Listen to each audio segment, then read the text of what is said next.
How are my how are my savages doing today? Back in here for another video. Saw a really good TikTok that's been going around, and I think that we should talk about this because this is sad. It's sad that we're going to be shaming women out here for taking care of their husbands, and I just wanted to do a video and show people what's going on. One the racial tension that's going on and like in the comments and stuff about this, and also why is this bad to be taking care of your husband? What is wrong with helping your husband and being a helpmate to your husband like you're supposed to? Like, that's the purpose of marriage. The man's to provide, the woman is to be the helpmate, make his job easier to provide. So hey, what's going on, Smooth? What are you up to? So let's get into this video. What's good, New? What are you doing? So we're gonna get into this video because I think that this video is important because not only is this a woman doing what's right for her husband, but she's also like, if women want to get married, these are the things that women are going to have to start doing. Maybe not to this extent, because obviously not every man is, top 5% or top, 3% or whatever percent bracket this man falls into. But being more cooperative and being more helpful to her husband instead of being a liability. But this also breaks down into the comments of the racial tension that goes on in this video, which just goes to show that pretty much racial issues is one-sided these days. But let me bring up this video and we will get into this. Like, it's just sad that this woman is actually doing something decent for her husband and people want to throw shade.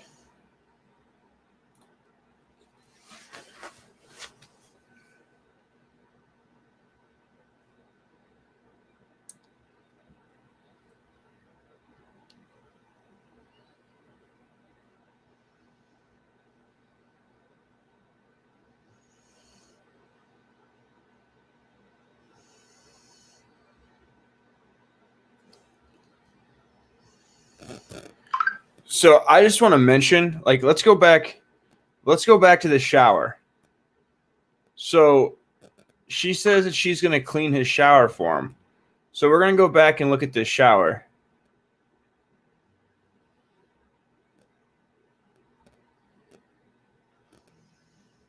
Like, just the tile that's in this, like, the tile that's in this bathroom, like the complete glass doors. To get those glass doors in a glass shower like that is not cheap. It's not cheap in any way. So this woman has this, like, as you can see, she has her own hygiene products over here in this little cubby.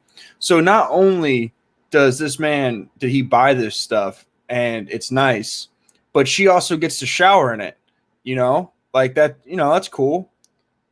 That's cool. He could have bought a smaller house that wasn't as nice. So she cleans the shower after he takes a shower so he can go to practice or training or whatever it is that he's doing for the day. But so, like, me myself personally, I don't find anything problematic. I don't find anything problematic in that. But let's go down here. Let's go down here and see some of these comments because, these comments be on fire. Okay, so you got people saying, I don't get it. What's the problem? Get to work next. You got a good wife, buddy. This dude for a Mexican slave, not a Mexican wife. Oh, so she's not even white. She's Mexican. That's even better. I can't tell you if she's complaining or proud of having to cook or clean. Everything else taken care of, so she can't be that bad. Sounds like she's trying to keep the lifestyle she has. She on the payroll, so C, nothing wrong. Can anyone confirm this is an actual NFL player? Sounds like a wife. Unsigned bum, 100,000 contract. He did not make squad. This guy gonna be broke and out of the league in 2 years. Then she gonna leave him for one of his teammates. Better learn to cook eggs better before you lose that free ride. This girl's worthless. Dude needs to stop rewarding these lazy bitches with easy life. She leaves out that she lives in a mansion and does absolutely nothing but spends his money while he's at practice. Dumb hoe. My girl does all this and more without complaining on social media. Shut up, hoe. Girls using filters all cheat. No maid. You're getting played. I want to slay. I don't think she's complaining. I think she's showing she understands her contributions. So when you guys look at that video,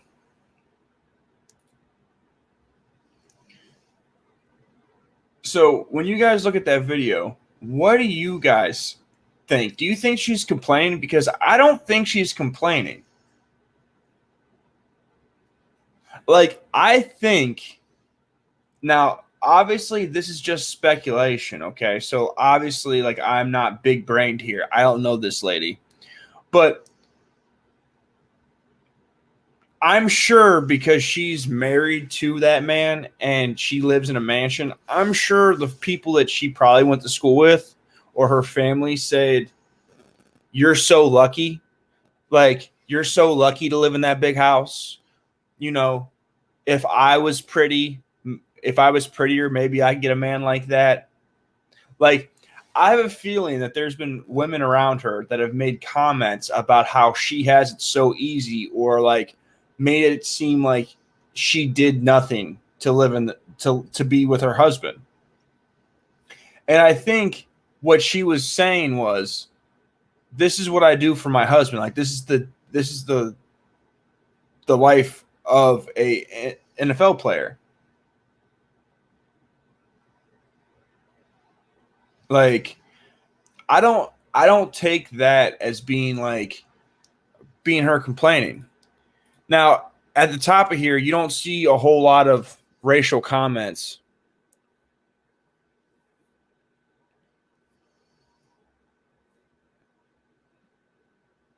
Even trade for lifestyle because white ladies are a step up. So I'm not going to read that. Damn, no gumbo for him during the holidays. Real black men got black wives that can cook. They too much drama, so professional athletes go with white women. Seems like the NFL wife is trying to kill him rather than look out for his health. So pretty much the basic lifestyle of a wife. Damn, that host straight transform after the makeup. You don't need to be no NFL to have a wife that does that other than the cooking, because let's be honest, old girl just making scrambled eggs with sugar and syrup, which she's overcooked them eggs. But my wife does all that. I would never treat my wife like that. We share all the chores and cooking. I hope she's okay. She's beautiful. Okay, so that dude's a cuck. Like, let's be honest, he's a cuck. So the guy underneath him says, "No neck, Ed. Shut up, Sim." Okay, that was great. I'm not even gonna lie. That was absolutely awesome. The fact that dude told the Sim to shut up. So, but like, I think it's hilarious though. Does anyone else find it hilarious that in that video she says that I'm making my husband eggs with lots of sugar and syrup because that's how he likes his eggs? And you got dumb people. I don't know if I'm a cool kid.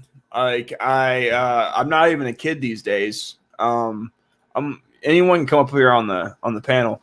But isn't it funny that in the video she states, "Hey, this is what my husband likes." this is what my husband likes, and people are like, this dumb broad's trying to kill her husband. Like if he liked fucking bacon, like double bacon meatloaf breakfast sandwiches, and that's what he liked for breakfast, then what is the issue? Like I think it is kind of fucked up, the fact that she's being submissive to her husband. Yeah, she clearly said that. Like the fact that she's being submissive to her husband, and the fact that people think that she's white, like that's why they're trying to find a problem with it. Like I literally think that they're trying to find a problem with this woman. But the funny thing is, I thought she was white because when I first read the comments, it was like, hey, you know, this white broad, blah, blah, blah, blah, reverse slavery, blah, blah, blah, blah. But she's Mexican. She's not even white. Like I did a video yesterday about how the pro-black or anti-white sentiment is so pervasive in the manosphere that I think it's hilarious that anti-white sentiment is so strong that literally that anti-white sentiment so strong that they just perceive that woman to be white, and they're talking trash about her being white and she's Mexican or Hispanic or Puerto Rican or whatever ethnicity is, but she's not even white.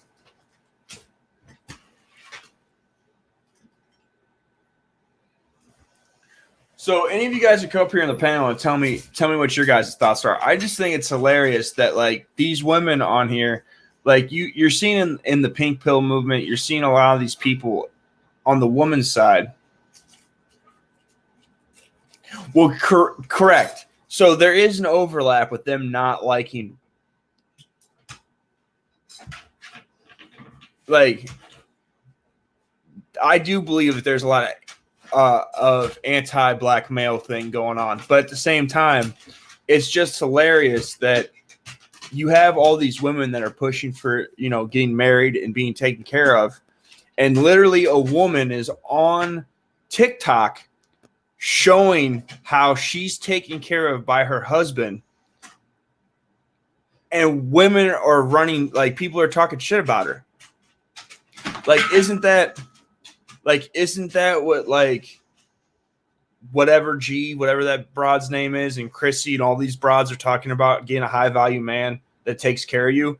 Did she not just, like, isn't that what she did? Like, I know that she's not a football player. Like, I know she's not earning six figures. So what is the issue with this lady taking care of her husband? Like, is it only okay if your husband takes care of you and you provide absolutely nothing? Like, do you consummate your relationship on the first night, give him the honeymoon sex, then after that you cut him off and don't do anything for your husband, and he's supposed to take care of your life? Is that the pink pill strategy? Like, I just find that it's literally getting crazy now. Some of the shit that, like, I don't even understand it. Yeah, like smartest dummy here is saying that's not a wife, that she's the help, which I think them calling her the, like, so does anyone else think that this is fucked up? Am I the only one that thinks it's fucked up? Is anyone else think it's fucked up that they're saying that she's not, that's not his wife, that's the help, but they're assuming that she's white, but also she's Hispanic. So either way, it's bad. So, like, is it more racist to say that she's the help when she's Hispanic? Yeah, kind of. Like, nah, but I don't think, even though it may sound kind of racist, but I don't think the comment really, they were trying to say, oh, because she's Mexican. I don't even think most of the people there even knew that she was Mexican, you know. So I agree. So they were just trying to say she's the help as a way of belittling her or what she does. You know, and but that's the world we live in right now, man. I mean, look who they voted for, bro. You understand me? It's like, dude, like that's what it is now. Men ain't shit. Literally, the mantra has been going on forever since I was a freaking kid.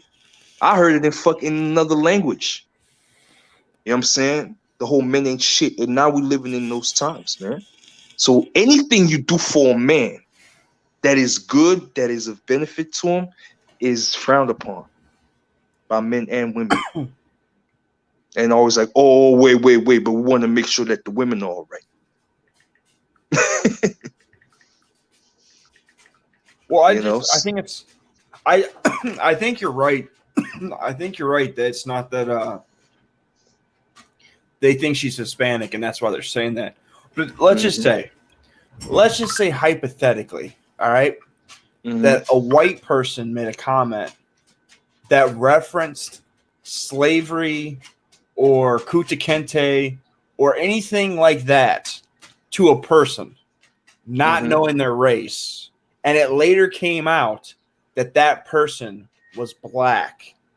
Do you think that cancel culture would give leeway? Like, oh, like you didn't know they were black. Like you were just making a comment to be disparaging in general, but it just so happens that they were black. So we'll forgive you on that because you weren't being racist. You were just being a dick. You think cancel culture would not give leeway. I mean, yeah, I don't think so either. It is. Well, it'd be those same people. It would be those same people in the comments calling her the help. Like those would be I'm sure those people are all about cancel culture. Oh yeah, all of them. Especially the one that shares the chores with his wife. Yeah, those dudes are the most dangerous people ever. I talked to one a couple nights ago, and those dudes, I called them something that I'm not going to repeat on the show, but it's very clear what I feel about those people. And I told them it's the initials is BAN. Wow. And I told him that, and he was like, "Well, you don't understand." I'm like, "No, I understand it clearly, because when it comes to now, I don't want to turn your live streaming into this dude, but when it comes to defending what I call them as uncultured reptiles, it's like it always is a person who thinks that they're in charge who come through and justifies his behavior. It's always a man who comes in and like most women who have this type of attitude in society, they have the conversation just long enough for one of these BANs to like walk in and take the actual slack or to justify the actual behavior within the environment and I don't allow it and around me. And it's like, when I see it, I point it out because it's a type of social psychology within the environment, right? And I'm like, I wouldn't care if you were white. I called it out when I was in the military. I seen simp fucking behavior, and the simp fucking behavior is going to ruin all men, period. It isn't just white or even black men. It's just that a guy could just come up, cape for a counterpart within the environment, and all of a sudden he think he curries favor because he fucking sold out everybody. Like, what kind of dumb shit is that? Like, come on, man. Like, I can't mess with that, man. What's going on? Savage Ray Recovery. I was MOT who was on last night, man. Yeah, I know. All right, cool.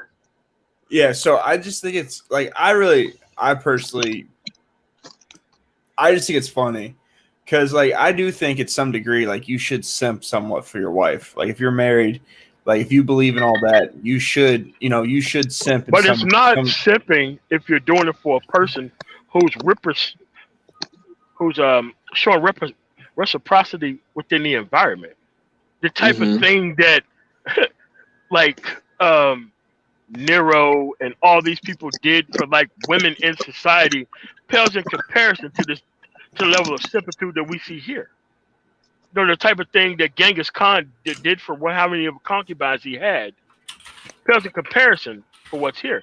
Like these people do it and they don't get any of that reciprocity in society, and that's actually what the problem is.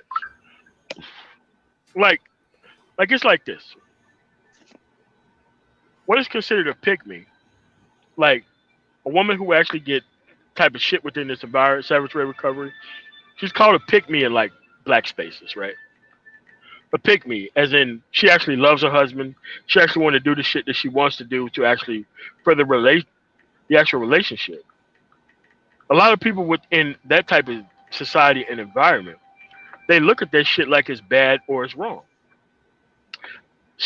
You see, the simp does the same thing when it comes to men actually chastising women on their actual so-called freedom within the environment.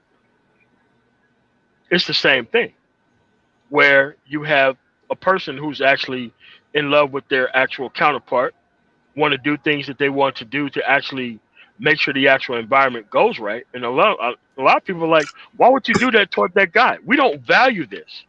Why would you value that for a human being that we don't value? You're an enemy to the state.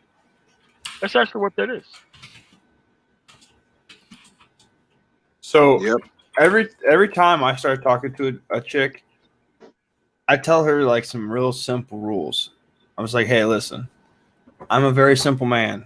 I like food, sex, and not being nagged at. And I was like, I'll never argue. I've never in my life been able to argue through a blowjob. I make a very clear blueprint, and it has not seen like I don't know if they just like lose the manual or like what, but it's not worked out yet. No, it's written in invisible ink, depending on who the person is who's looking at it, man.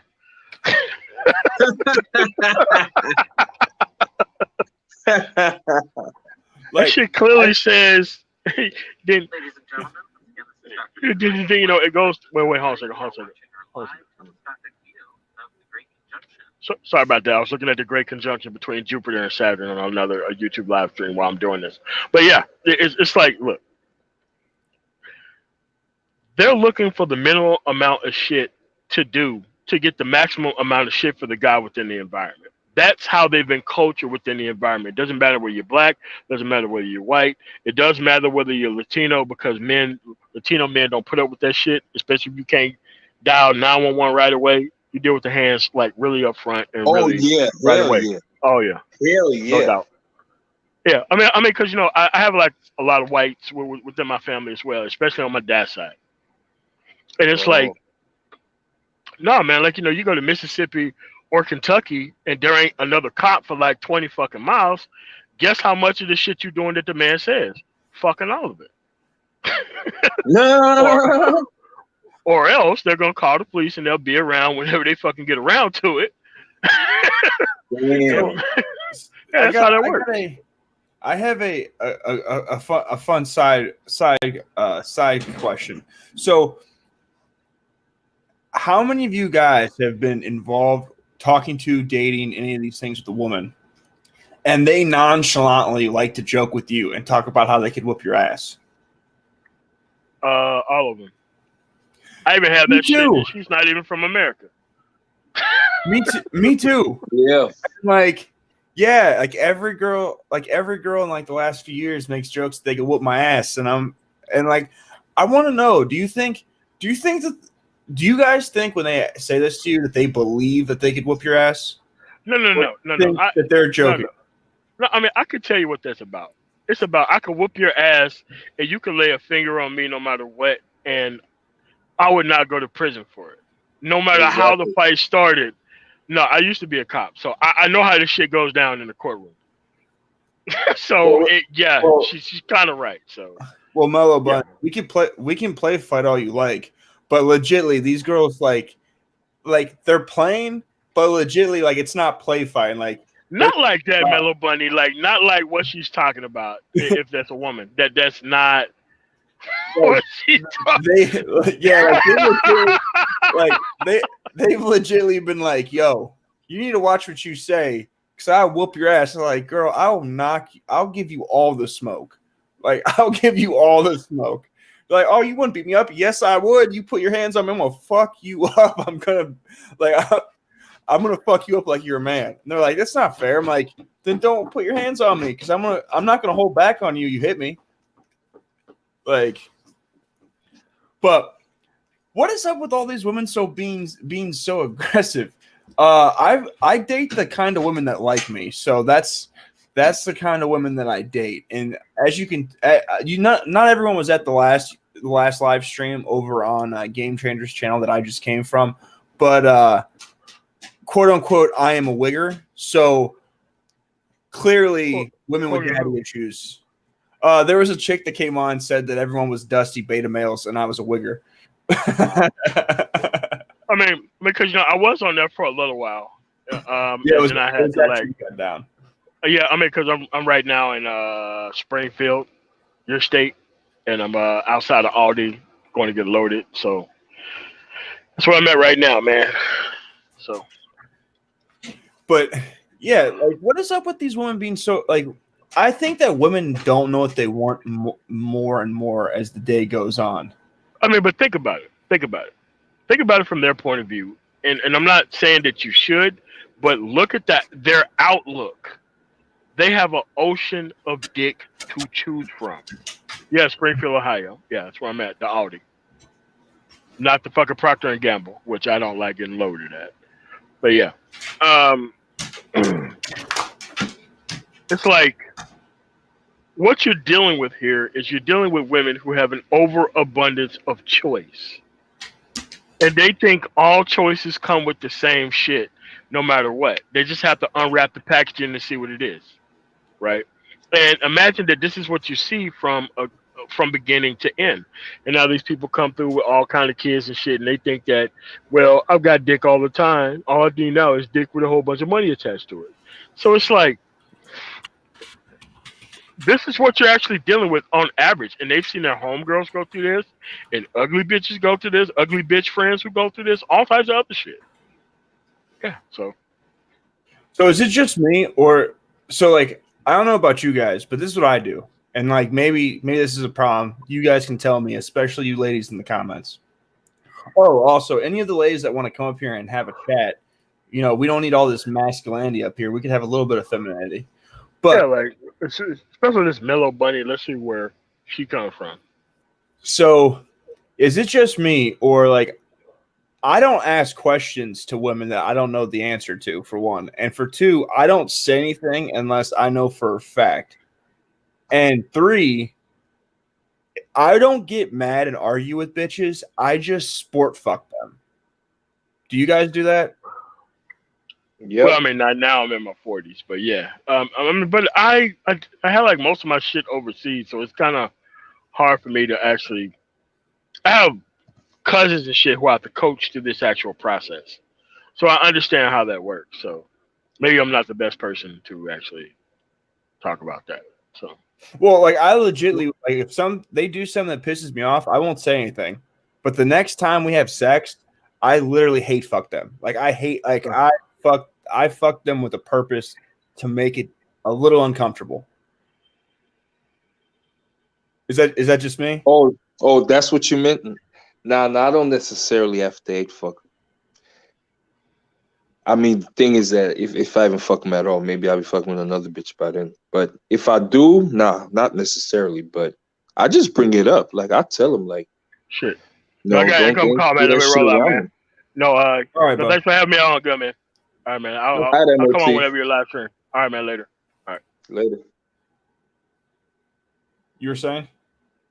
Nah, I was saying that I don't necessarily hate fuck them. I don't think, for me personally, that wouldn't be necessary. I just address it then and there if it gets on my nerves after a while, or I just cut them off. No, like, I'm talking like broads I'm dating. Like, I'm not talking like. Okay. I'm not talking about just some random bitch in public that like pisses me off, and like I write it down in my notebook and wait till the time in which I like I'm white, but I'm not like that creepy white guy. I mean, like, I'm broad and she gets mouthy, and I'm like, all right, that's how you feel. Okay, I'll remember that. And then I put a mental note, like, the next time you let me in your box, I'm gonna try to make that thing not work again for like the next week. Damn. That sounds like you be writing shit down. Well, I have a very good memory, so like I just can remember shit. Like, so okay, you wanted to bitch about me working an hour late? Okay, all right, I remember that. And I have a strong sex drive, so it won't be that long until we have sex again. So I just, get in there. Like I literally try to blow that back out. Damn. That's crazy. How is that sadistic? How is that sadistic? Tell me how that's sadistic. Who said that's sadistic? How is that sadistic? All right. It's not like I'm tying them to beds and shoving stuff that's not me in them. Like I'm just, I'm going extra hard. Like I'm going from 0 to 100. And don't mind all that savage, man. Mellow Bunny would like that type of shit anyway, man. Like probably getting wet right now. Like listen, if I can't if you say some dumb shit or you get in my face or you act manly, I can't punch you in the face, but I can definitely punch you in your uterus with my penis very hardly. So like you gotta, that's the compromise. That's the only way you can beat it up. Yeah. yeah, like that's meeting in the middle. Like if anything, that means I'm a gentleman because I'm meeting you on your level. Yeah. That's true. Nah, but in regards to that video still, man, that shit is just crazy. That people are actually like, I don't understand, like how is that going to be for like kids that are like little now, and when they grow up, like they're being taught that they're being taught this bullshit, you know what I'm saying? That's what I always think about.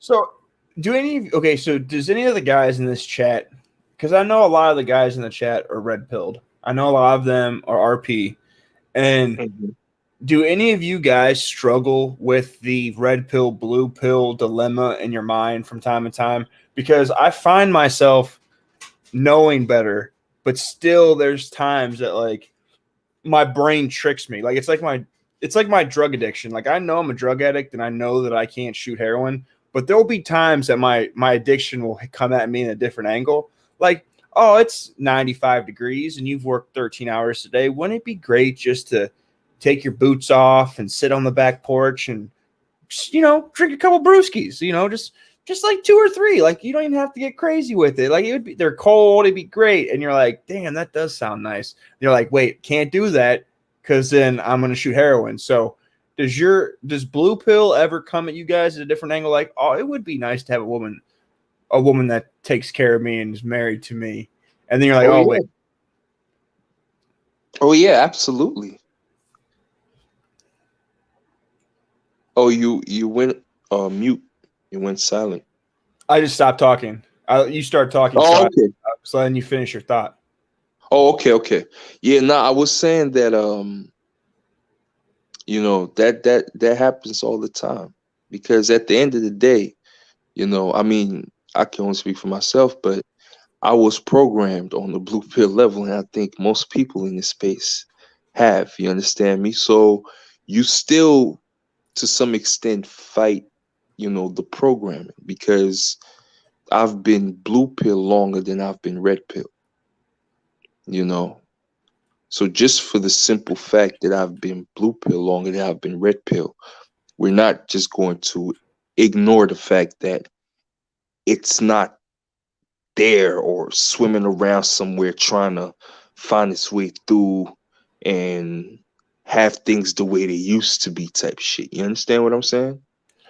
Yes.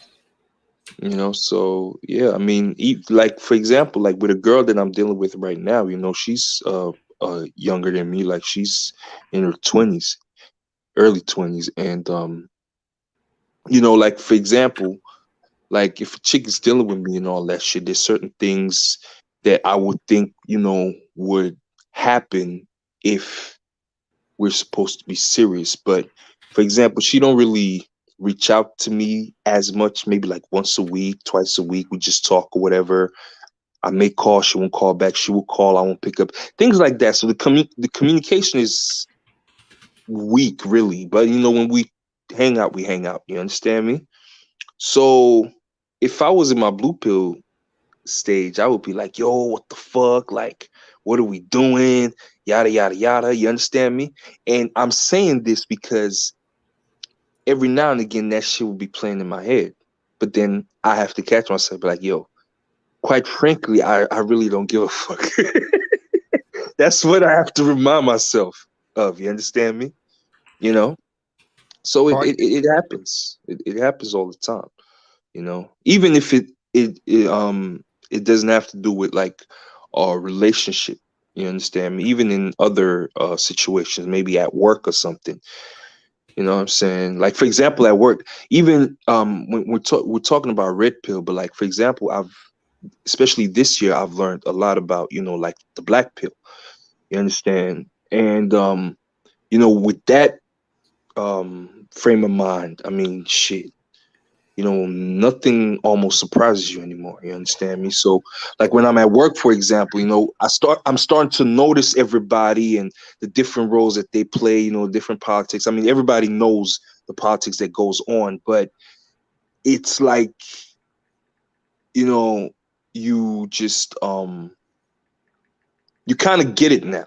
You understand me? It's like, okay, this motherfucker is being an asshole probably because of this. You understand me? You're able to observe better, for example, you know. So I'm just saying, using that as another example, that even outside of relationships, you know, the red pill, blue pill thing, it's still there's still that conflict there. You understand me? You know, certain things I want to be mad about. You understand me? And then just think through it from a red pill lens, if you will. And I just think that, okay, well, there's no point in wasting my time, energy, and emotions and being mad about some shit when I can be a little more productive. And then I do the more productive thing at the end of the day. You feel me? I hope I wasn't rambling too much. no, you're good. So I totally, I'm totally glad that I work with all dudes. Like I am so glad that I don't have to work around women because like like no, like I can't do it. Like I couldn't do it. Like working around women, I couldn't do it. And like most of the time when the women come, like because there's two women that work at my company. One of Uh-huh. them, one of them, like is like she's like 21 and has a boyfriend, and her dad isn't like in the union. And the other one is I don't know how old she is, and I like she's kind of more masculine of a woman. If you catch my and Mm-hmm. like when they're around, they don't really talk to us.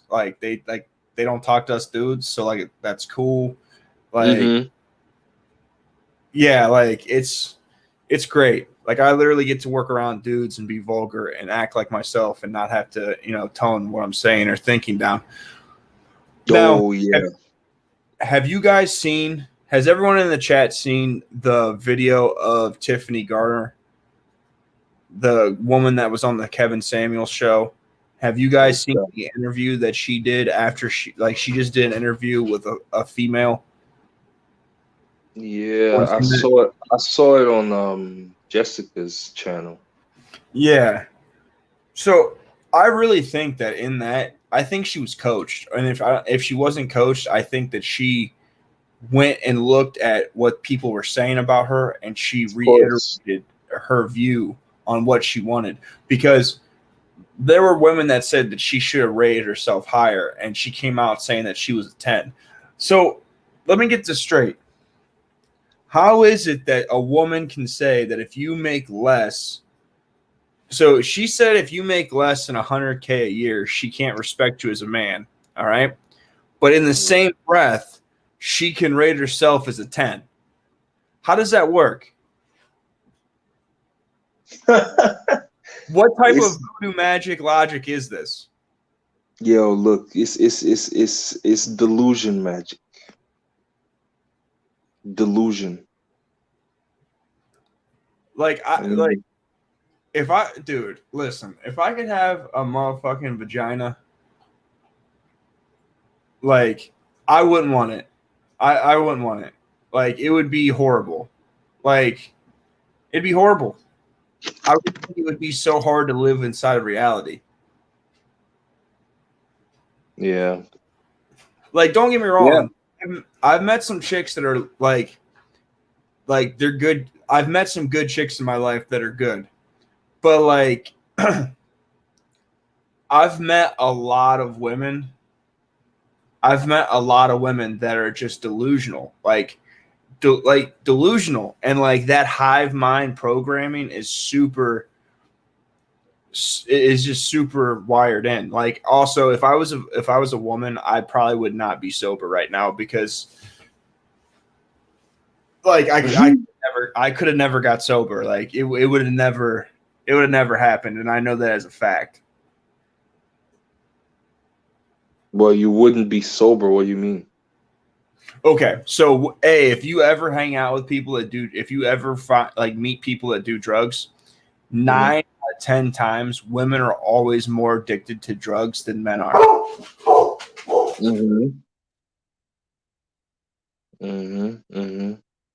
Okay, I didn't even know that. Yeah. So like the Why way do you that think that is? The way that it works out is because the chemistry, the chemistry of a man and a woman is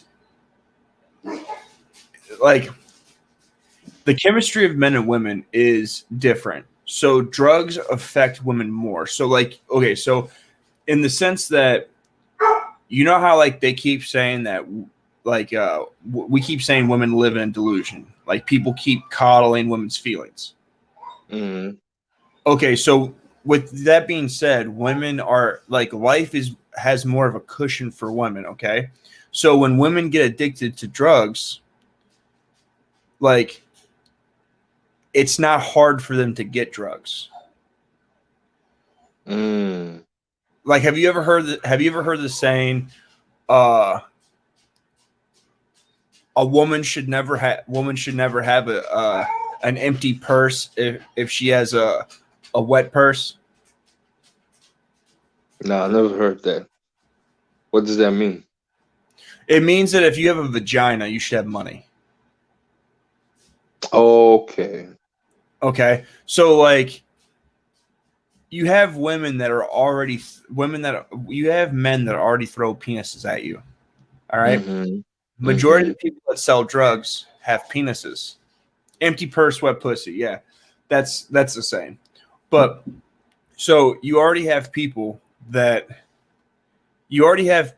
that are being thrown at you, okay? And then you're going to buy dope or drugs from dudes that have penises. And you're in a vulnerable position, and they have something that you want, and you have something they want.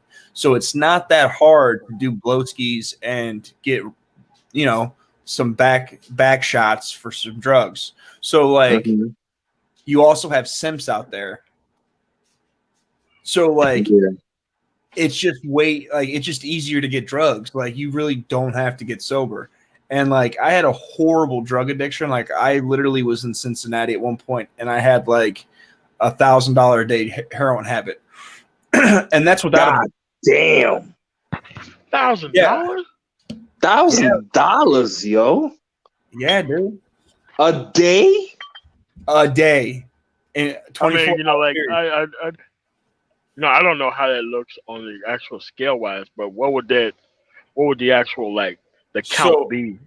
So I would like, what would like $1,000 a day be like? Because I've never heard of $1,000 a day of heroin. I mean, I've heard $1,000 like other type of things. So what would the day be like typically?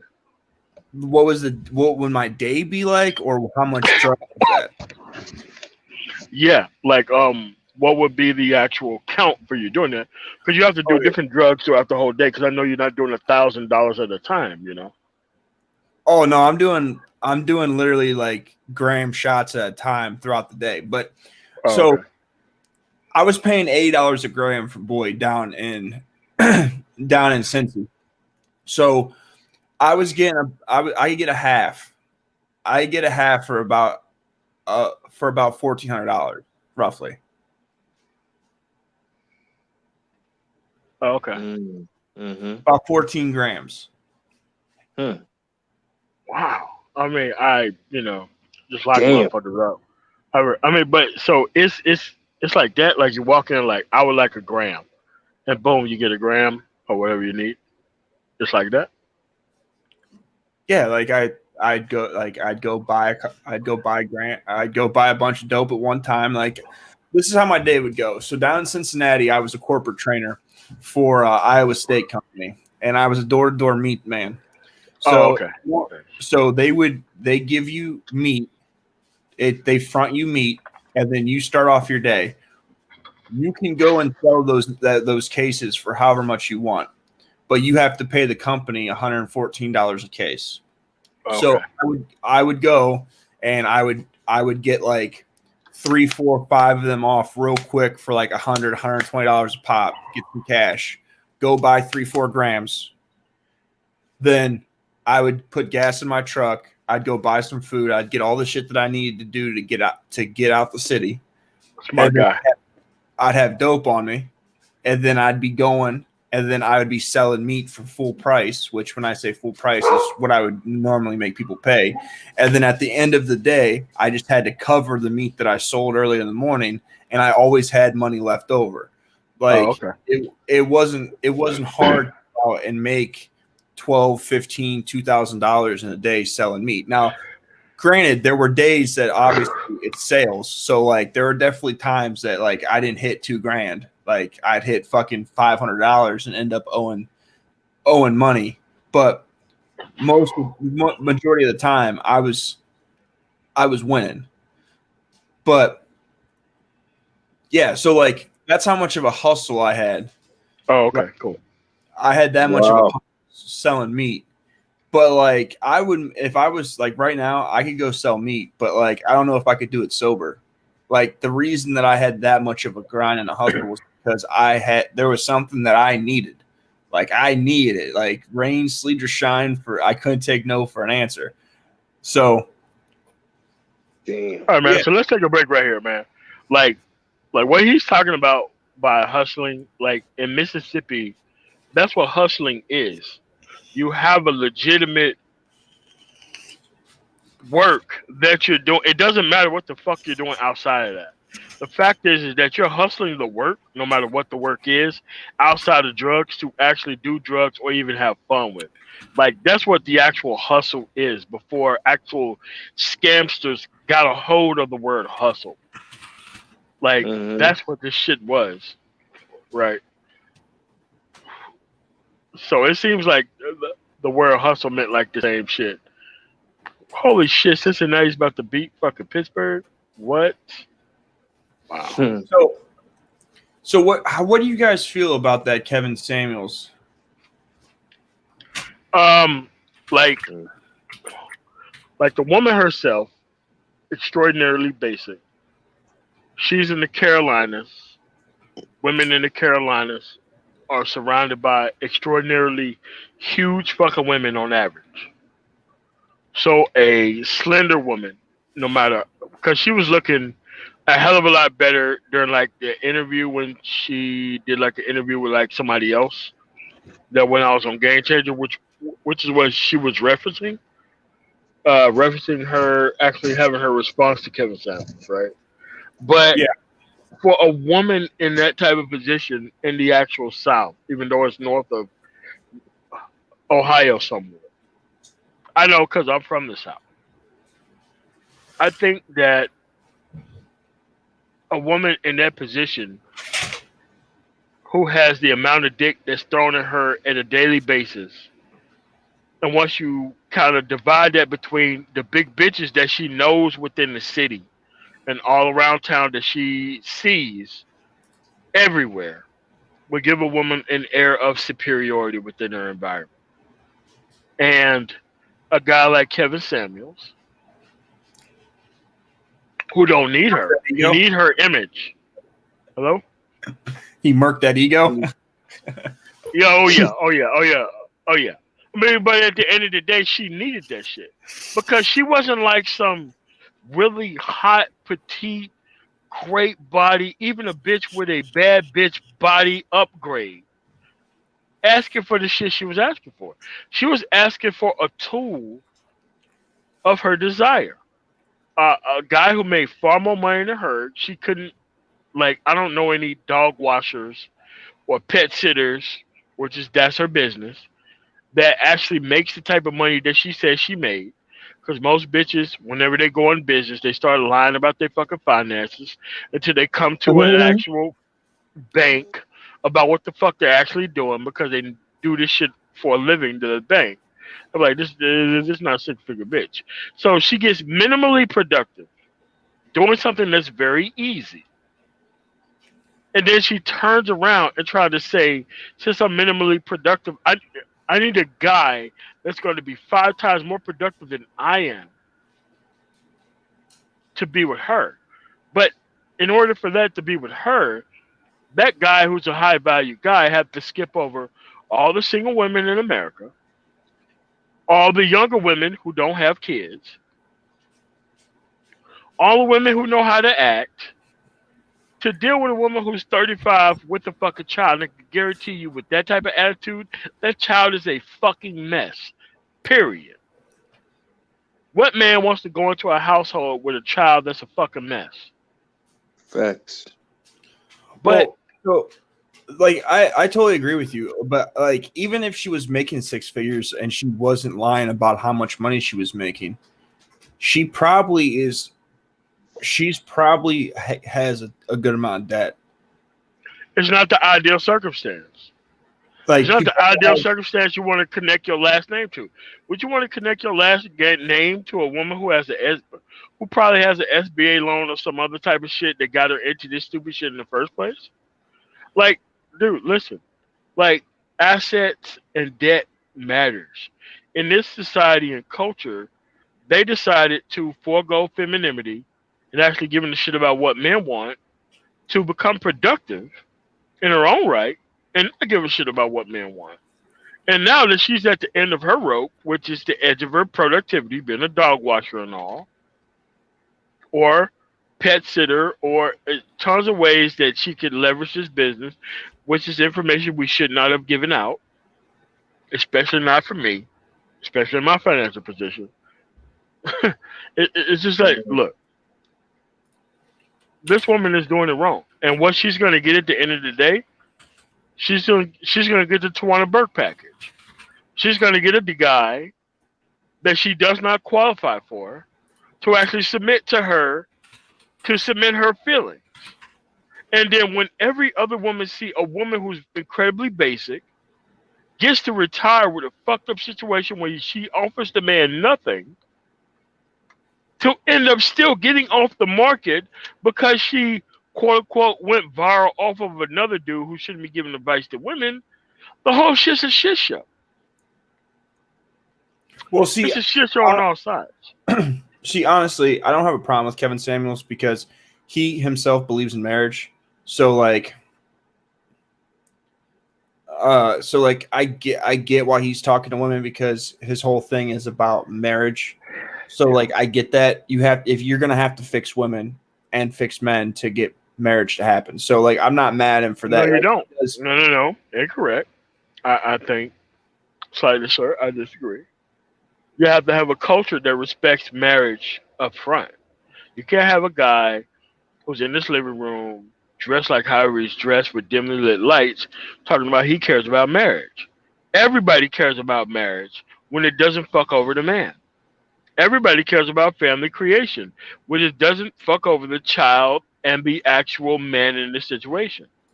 So what he's doing, he's leveraging the way that he looks with her actual desperation.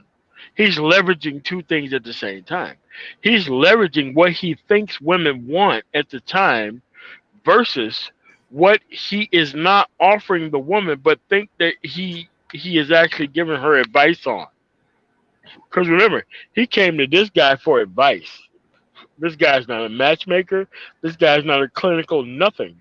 This guy is a guy on YouTube in this living room talking to a woman. And most of the people within corporate America who actually have credentials, I'm talking about matchmakers. Most matchmakers have a psychological background, are actually people who counsel people for a living. They would never respect a guy who's done this in public to be a part of their ranks. Now, I estimate he's going to be able to go back and get his actual degree in actual psychology later on, if not have an honorary from some meaningless university where it don't matter. But at the end of the day, you're still trying to help this woman in some sort of way. What attracted this woman toward the image that he's putting out? That's the problem. She didn't have the type of background that she should go out and like seek out people who would give her what she wants. It's bullshit. Okay, so let me just clarify. Are you for Kevin or against Kevin? Fan or not a fan? Not a fan. Not a fan. Okay. No. It seemed like it, but I didn't want to assume. No. I mean, but there's a reason why. I know actual professionals who do this shit for a living. He gave a clinical diagnosis in the wide open. This woman have a whole lot of issues. Started with the guy that she picked before. He didn't give a clinical. Correct. But when you go to the internet on how to get a guy who's going to save you from your actual results and decisions that you made throughout your life, she's taking a shortcut to get what she wants in life through him. Agreed. Well, not really, because he told her that wasn't the case. But regardless, like, I think it's hilarious that, like, does anyone else see the hypocrisy of this woman washes animals for a living, but then turned around and said, you know, I don't want to date a plumber. Yeah, exactly. But here's the thing. Exactly. She's actually a plumber for animals, and she says she don't want to date people within her league. So she goes through a guy who she thinks is going to hook her up with the guy who she thinks that guy is, even though he's not that. So it's like, I don't know. I guess for me, hello, by the way, to everybody. Peace. Hey, what's up, Bison? What's up? For me, it's like, you know, I don't know. I didn't expect anything different. I mean, this is what they've been doing for at least almost 100 years now, for sure. So I really didn't expect anything any different. Not that it really mattered to me. I think the only thing was wrong about was when he said she was average. No, she was below average. Far below average. Yes. Well, she rated herself, and he went off that. Hey, well, you know damn well they're gonna lie about themselves. So, hey. Well, I don't think that he needed to really, like, I don't think that he knew that he didn't need to go in on her, because if she says she's a 5, you don't have to say, well, no, bitch, she was a 3. That's why you can't have a 10. Like, you can make the argument like, hey, you're a 5. She did most of the work for herself. Yeah, I agree there. You still can't get a 10, even if you're a 5. She's a fucking 3. What are you talking about? I agree, but I'm saying he had her rate herself because he knew how it was gonna, like. Yeah, he said he didn't want to do it in the first place. What's up, MOT Yeah. and Eisen and Smooth? What's up, no? What's up, Neil? What's up, new? He told her to go first because he didn't want to be quote unquote mean to her. Correct. You know He what I'm was saying? smart to do that. Yeah, he's told her first, don't do this. This is not the show for that. She insisted, and he went in a nice manner. I mean, I couldn't do it, but that's his style. Yeah, I'm not mad at him. I don't think he did anything wrong, honestly. I really don't. Me neither. I mean, it's how she came onto the show. Like, let me put my professional business hat on here, not criticizing either side. She knew what type of business he ran outside of YouTube. She came on to that live stream trying to get a free reading. I also Kevin think made he's trying to get promotion. Kevin made an example out of her for trying to get a free reading. I don't think that's why the way I see it is like he made an example out of her because he told her the truth multiple times, and she Correct. was so far Never- in her illusion. Never He accepted. was like, "Fuck this, knife hand." Well, he has a way of chopping heads off in a nice way.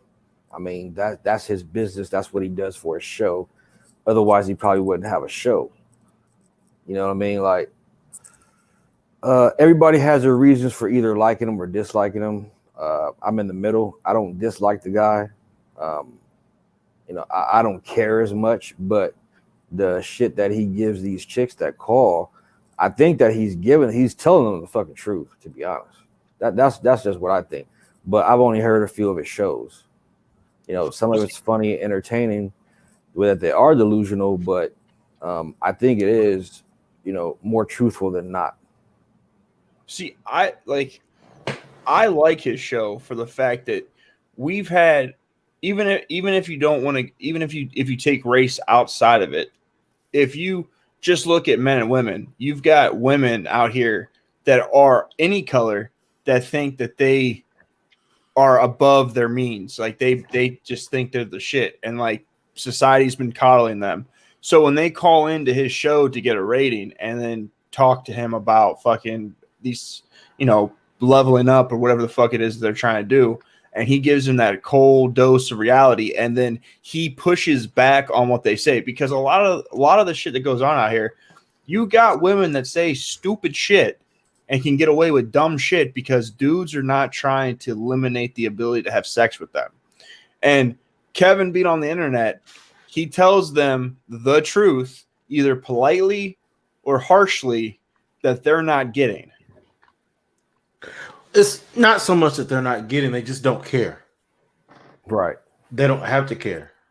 Yeah, I agree with you, but I really don't I doubt that woman has been told the truth like that from somebody that hasn't had sex with her. Like, In the Carolinas, I highly doubt it. Right. Well, the thing is, look, she knows the truth. She can't get the dudes that she wants. That was her whole problem. She can't get the dudes she wants. The sorry. That's why she called in. Right. That's why she called in to this guy for a shortcut to get to the guy she wanted. Is because she couldn't attract him. The whole conversation was about she couldn't get the conversation before the actual viral clip was the fact she couldn't even attract the guys in conversation that she wanted, but she felt obligated to these guys anyway. I totally agree with you, but what I'm saying is, it's just like when you say, when people say stuff like women do A, and women say, well, not all women, or you say, you know, you got to cook and clean to be a wife, and then they go, well, Cardi B doesn't cook or clean and got the ring. Like, women, even though they know the truth, they always live in that space in the gray. And the fact of it is with him, he pushes on everything that they say. Like, he walks them down this road and he's reiterating the same point the whole time. I don't think that these women get that. Like, if I was dating, these women are the cows Like, have you ever been to a slaughterhouse? I have been. The cow with the actual tag in the ear. They see the fucking Yes. spit. No. They don't see the spinning blades, but they hear the spinning blades, and they know what it sounds like when cow gets boxed up in the fucking boxes. And their necks, they don't run off the conveyor belt. They sit there quietly for their turn. She sat there quietly for her turn. She shot her shot, so to say. This is my situation. How do I get to the actual guy who you are? And the guy is there to chop heads off. Do you know what I'd love to do? I would love to get on Pope's show or get on with Pope and explain to Pope that I need someone to find me a woman to marry, and then I'm gonna come out and tell her about how my dick is 11 inches I long, know where you're going. and because of that, I deserve a supermodel. Right. I deserve a 10. And then, yeah, I deserve a fucking 12. All right, I got porn star dick over here. All right, and she'll be like, "That's unreasonable." No, and don't talk to me meanly, lady. I'm 31. I'm a young man. All right, man. Don't bash me. Don't bash me.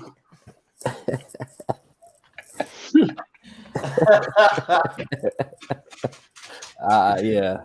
Oh man. Just give them the most delusional shit. Yeah, and You then, know what I'm saying? And see what they do.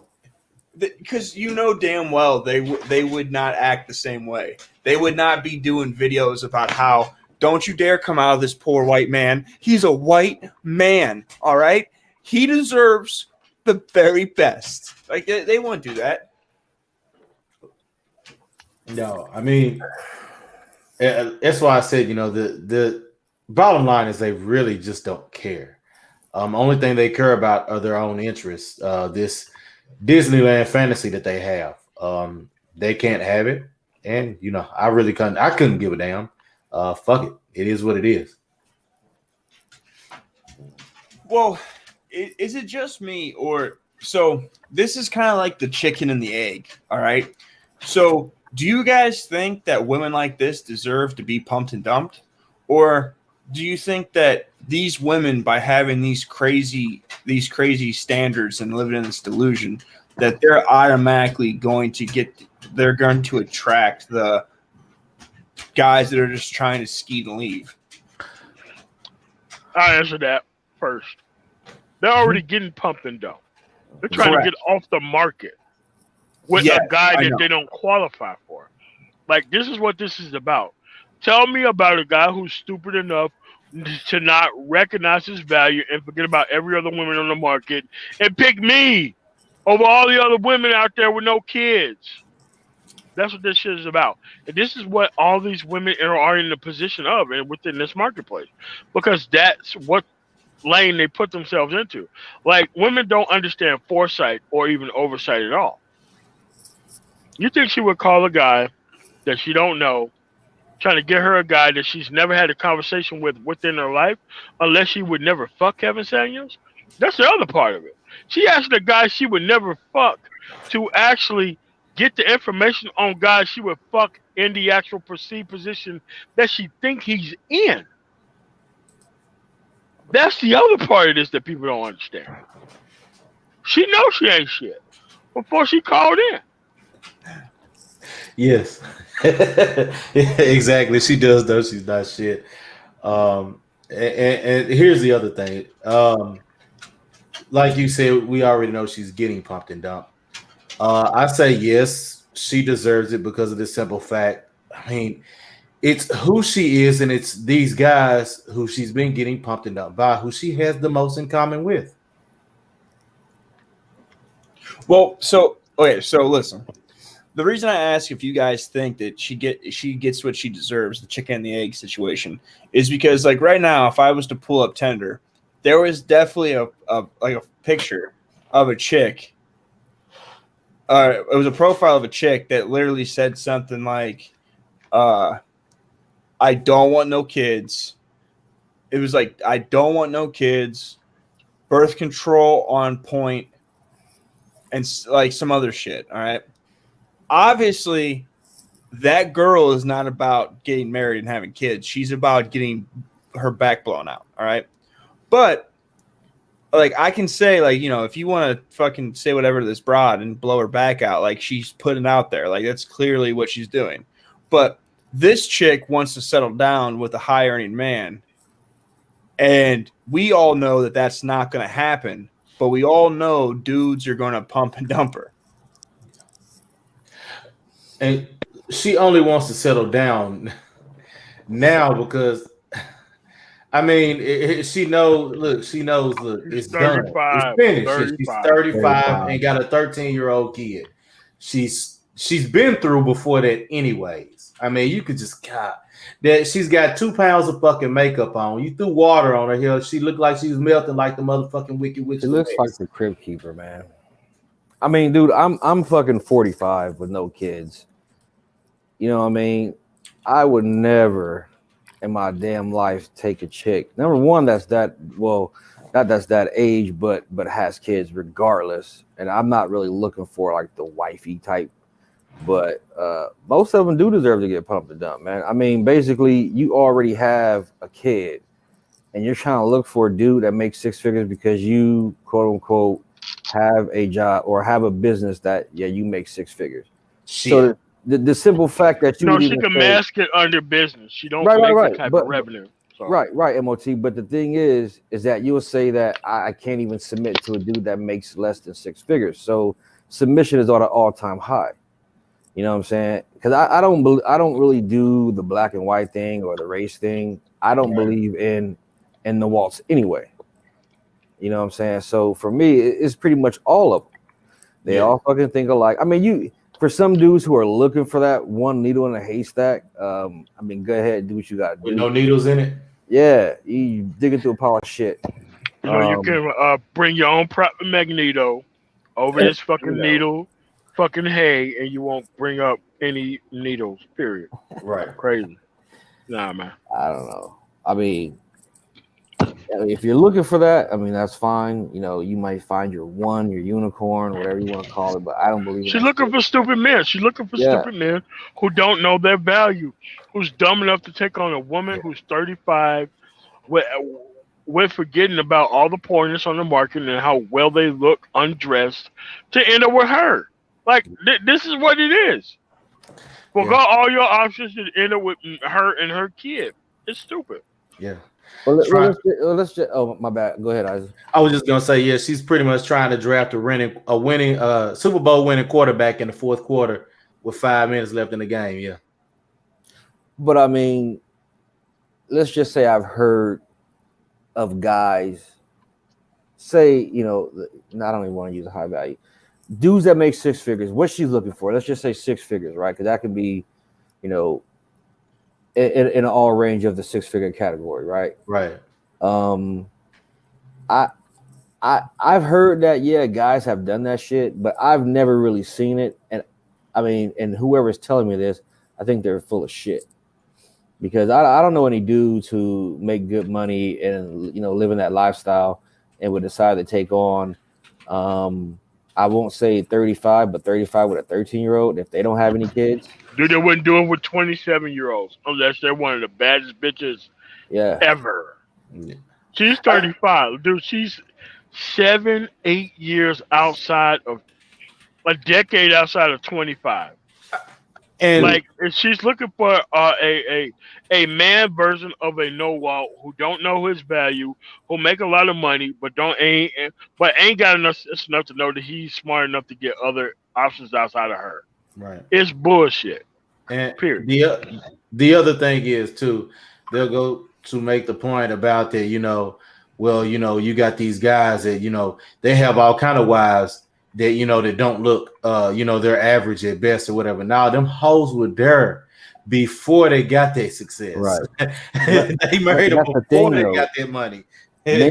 Men typically, I mean, I won't say typically, but it's more often than not that they actually do date down. As you know, I don't see too many guys that used to fuck with bad bitches and they're married to them. Usually, like, the wife is not the first choice.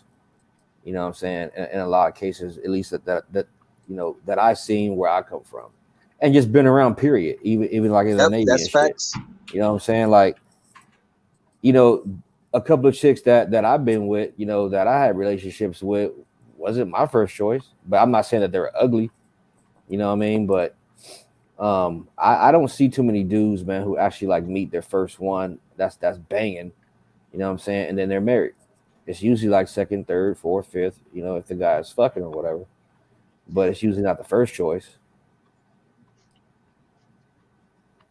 So, see, like, this is the thing. Like, I have 2 kids, and so, like, don't get me wrong. Like, dating a woman with kids, like, that's not. If she doesn't have kids, that's a plus. But like, having kids isn't really like that big of a deal. But I would not date a woman that had a 13-year-old because I already know that 13-year-old is going to be 16-year-old in 3 years, and that motherfucker is going to have an attitude. I'm going to have to whoop his ass. Like, that's. I've almost been there, you know. Well, 9 years old. Yeah, I mean, you gotta submit 2 for 1 special. You gotta submit her, then you gotta submit the child. What? Why would you want to do that? 2 for 1 special. He said 2 for 1 special. And the thing is, usually what happens is when you take on that shit, she don't respect your ass, so the disrespect rubs off on the child, and the child disrespects your motherfucking ass too. It's dumb as fuck to get in that situation. You ain't my daddy. Yeah, but to be honest with you, but see, this is the only upside, and maybe it's just because I'm sadistic in my mindset. But so the mom running her mouth, I can't punch her in her shit. But that when he hit 16 and he thinks he's a man, I can beat his ass. I could submit his ass. Level 3 hard punch. Oh, you get with the fucking fire on the end of it. Waiting on you. This is crazy. See, for me, the hardest gut punch I'm gonna give her is just like, no, you're not. You're wasting my time. Yeah, I did that. Remember I told you that. Harder than anything. You remember I told you the last one that I was with in 2010. I just bounced, like took off. I would have to get somebody. I would have to get another female to fuck you with, man. I don't know. So sounds good. With my my son. My son's 4. All right, he'll be 4 in February, and like I've already been like plotting in my head that day that he thinks he's grown and he like puffs his chest up thinking he's a man. Mm-hmm. Like we all do it. But like I've literally like at least once a week I like fantasize about how that day is gonna go. I've already decided. I've already decided that from that day forth, so say he does it when he's 14 and I fuck him up. So that same day when he's 15, we're gonna get a cake and we're gonna have a celebration about that time that I whooped his ass. Right. And shit. I'm gonna keep this celebration going every year until I die. So like it can be like me and his tradition. Like he can do it with his son. So like because I know I bucked at my dad. My dad beat the fuck out of me. Yeah, see, I never had that happen because before I got too big, he already pulled a pistol out on me. So, yeah, no. Damn. Yeah. I don't know if I ever my did dad that. drive I didn't trucks. Yeah, and my dad drive trucks before they had power steering. So his fucking forearms look like Popeye the Sailor shit, and I've seen them slap and beat the shit out of multiple people before it was even my turn. So I'm like, Yeah. Yeah. I think I'm a falling light. My pops was fucking huge, man. He was an amateur bodybuilder, and I had seen him fight. You know what I'm saying? Like he was like a pit bull. I've seen my dad fight plenty of times. So like, but I never had to do that with my pops, man. My pops wasn't like that. You know what I mean? Like I respected him in that regard enough to not have to do that. So I never really bucked at my pops before, but I bucked at my mom's husband and shit. Well, I bucked at my mom's husband and my dad, but see, me and my dad were like fucking oil and water. Like we just never saw eye to eye ever while he was alive at any point from like 7 years old till he died. We never were on the same page. And I bucked at my stepdad, and my stepdad had that smoke too. No, I'm saying smoke break. I know we both smoke. Yeah, no. I never had that happen. Whenever he saw me getting big enough, he said, "Look, I'm an old man. I don't fight, so I'll just shoot your ass." With a pistol pull. Yeah, he pulled it out. He said, "It's right here. I'm gonna shoot your ass." And I seen it pull on other people before too, so I was like, "Yeah, this motherfucker crazy." No, I'm good.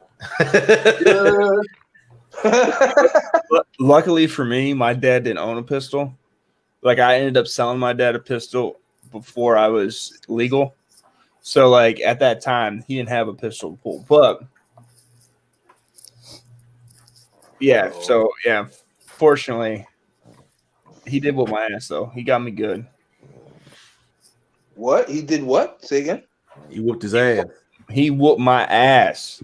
Like I think he'd been waiting. I think he knew that one day we were gonna fight, and he decided he was gonna let our bickering go back and forth, and he let me have it. Like he might have been mad at my mom or some shit that I did when I was 6. I don't know, but he let me have it. Damn. Shit. Glad I didn't go through that shit with my pops, man. I had some broken bone. I mean, he did whoop my ass though. I mean, like, you know, black folks get whooped. And when I got whooped, I'm talking about whooped. Wave brushes on the knuckles, extension cords. Yeah, oh yeah, you know what I mean? I got all that. My mom and my dad had this paddle that my stepdad ended up making like he can build shit out of, like he's a carpenter, lightweight, and he actually went and made a paddle, like a nice ass big paddle, had holes drilled in this bitch. Wait, wouldn't slow down. Yeah, he had gotten a piece of wood that had knots in it, so like there were lumps in it, and he had drilled, like this thing was fire. All right, and I ended up getting whooped with that thing one time, and it broke that bitch in half. It broke right down the middle. So like my mom had half of it and my dad had half of it. So like I had to get rid of that thing. That thing was whew. See, my mom's husband was a ex Hell's Angels, right? And he was also a carpenter. And this motherfucker he was a tough dude, man. Like I know the stories of him falling 20 feet and broke like every bone in his body and survived. You know what I'm saying? But I was 19 when I met him. So he said some shit to me because I did something. You know how like, you know, dudes like they love their garage and you don't touch shit. And I was looking for something and I touched some shit, you know what I'm saying, some tools, and it fell. He just started talking out of the side of his fucking mouth, and we both used to kick it together. But I was like, okay, he's getting kind of disrespectful, so do I got to say something? But I don't want to just, you know, disrespect his house because I still live there. You know what I'm saying? I gave him that much fucking respect, but at the same time, I was like, yo, you don't got to talk out of the side of your mouth like we're both grown men type shit. I think he respected that. He probably would have whooped my ass, but we would have been fighting. We would have tore up the fucking house. I tell you that much. You know what I'm saying? But, so your mom's husband. You said it was your mom's husband. Mm-hmm. Your mom's husband was white. He's a swirler. But with a Hell's Angel. Yeah, he's ex Hell's Angel. I've seen the pictures. Met some of his fucking friends. Because that's legitly. Like I get swirling. Like I'm not mad about it, but like no, I know what you're saying. I know what you're saying. Hell's Angel, like yeah, sure was. Sure was. It's extreme to the motherfucker. Yeah, that's another level of swirling, huh? Yeah, that's another level. My man was stuttering like he couldn't figure it out. One of the bylaws of being a Hell's Angel is they don't let blacks in. Yeah, that's probably why he was an ex Hell's Angel. You know what I'm saying? Because he gave it up. There was a time period where they did, and then they kind of got him out of there. Plus, he was like out of Hawaii too, so he went from Cali to Hawaii to Vegas. You know what I mean? And I met him when he visited his sister when we lived in Cali, and that's the reason why I'm even in Vegas, is because they got married. So he don't really associate him, you know, with them, but you know, I know he was. I've seen all the fucking proof. That's crazy. It is. I thought it was a weird story. fucking thing. I know she's a fucking swirler like a motherfucker. Yeah, I've told Smooth, and I think Eisen is too already. Like when we talk on the Yeah. phone, Yeah. you know, and maybe on some other panels. Like I don't give a fuck. Like I put information out there, but yeah, it was weird. I mean, he respected me because I was a hard worker, and you know, we're both. You're an electrician, right, Savage? Yeah. We're both electricians. I think I was telling you about the union, but Yeah. but he respected me because I was actually a worker. Like I would go out and do shit. I didn't have to be told to do shit and do this. And he was the real hardcore, like he was a man's man, you know, a manly man type shit. So he respected like a person who would go out and work for his. You know, like when he would see me buy cars, he was proud of me.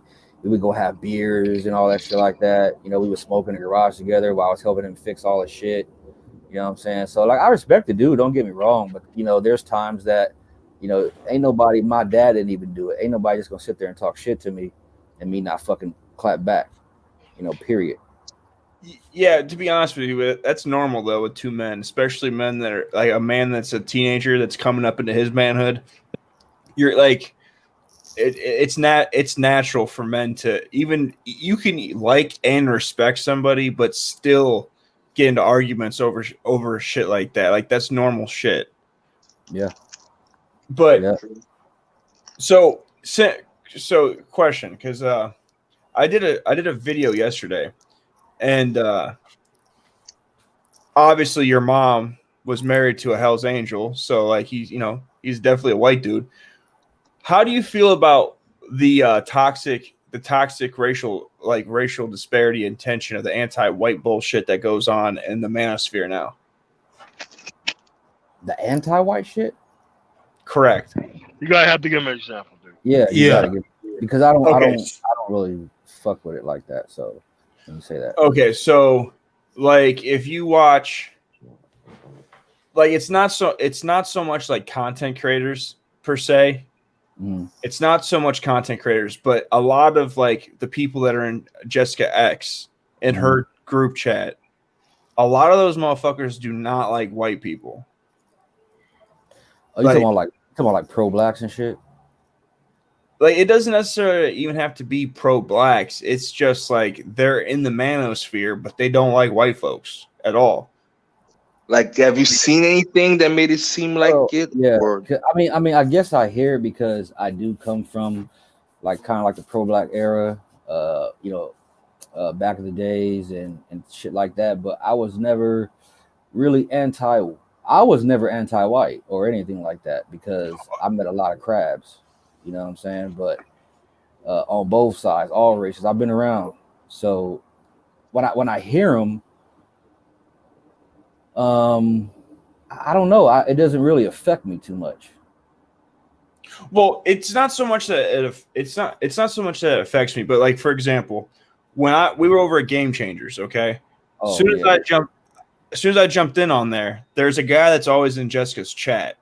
I don't remember his name, but he puts fire emojis in everything he says. I know. Oh, Jerome, like Jerome Whiteside. Jerome is actually he's aight, but he is a fucking troll. You know yeah. Jerome, no, Savage. Seriously, is it the one that puts 2 fire emojis behind every word he says? Jerome. Look, Savage. He's a moderator in white YouTube spaces. People that do like all night panels like we do in the Manosphere. He'd be over there like with the white folks, and he's a moderator in their chat, so he's cool, man. Bro, I've not listen, bro. Every time I'm in a chat, I see the shit this dude says. What did he say? He said, "Who's the white guy on the panel?" No. What he said is he was like, "Oh, this fucking white dude." He was over in Jessica's chat, or when I was in Jessica's chat, someone called me Brad, and I said, "If I'm Brad, does that make you Tyrone?" I saw that shit. He got pissed. Yeah, like, I mean, a lot of it is. All I can say, Savage, is a lot of it. Like it is what it is. Well, I know what it is, but the reason I'm asking people on the panel I made a show about last night was because a lot of the manosphere or a lot of the relevant people that are in the manosphere right now are black. A lot of the content creators are black. Yeah. So like when you look at Kevin Samuels is popping right now. He's black. Yeah. You look at mediocre tutorials and reviews. He's black. When you look at the roommates, he's black. So a lot of the manosphere is becoming more and more black, which is fine. But I don't think they're manosphere though. That's the only thing. See, here's the thing. Yeah, they You don't. think roommates is manosphere? Yeah, they don't not label manosphere. themselves usually as that. I come from, because I'm MGTOW, I come from quote unquote the white sector of YouTube, but I don't, or of the manosphere. So I don't even say black YouTube or black manosphere. I say manosphere. They want to separate. I totally agree, but this is the issue. So you watch Sandman? Yeah, I used to a long time ago.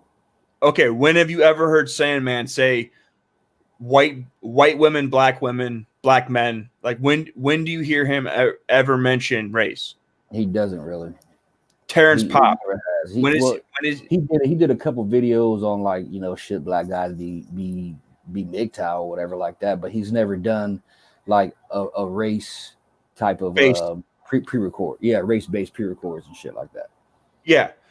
When anyone says like the white manosphere, like if you look at Better Bachelor, he makes videos about men and women.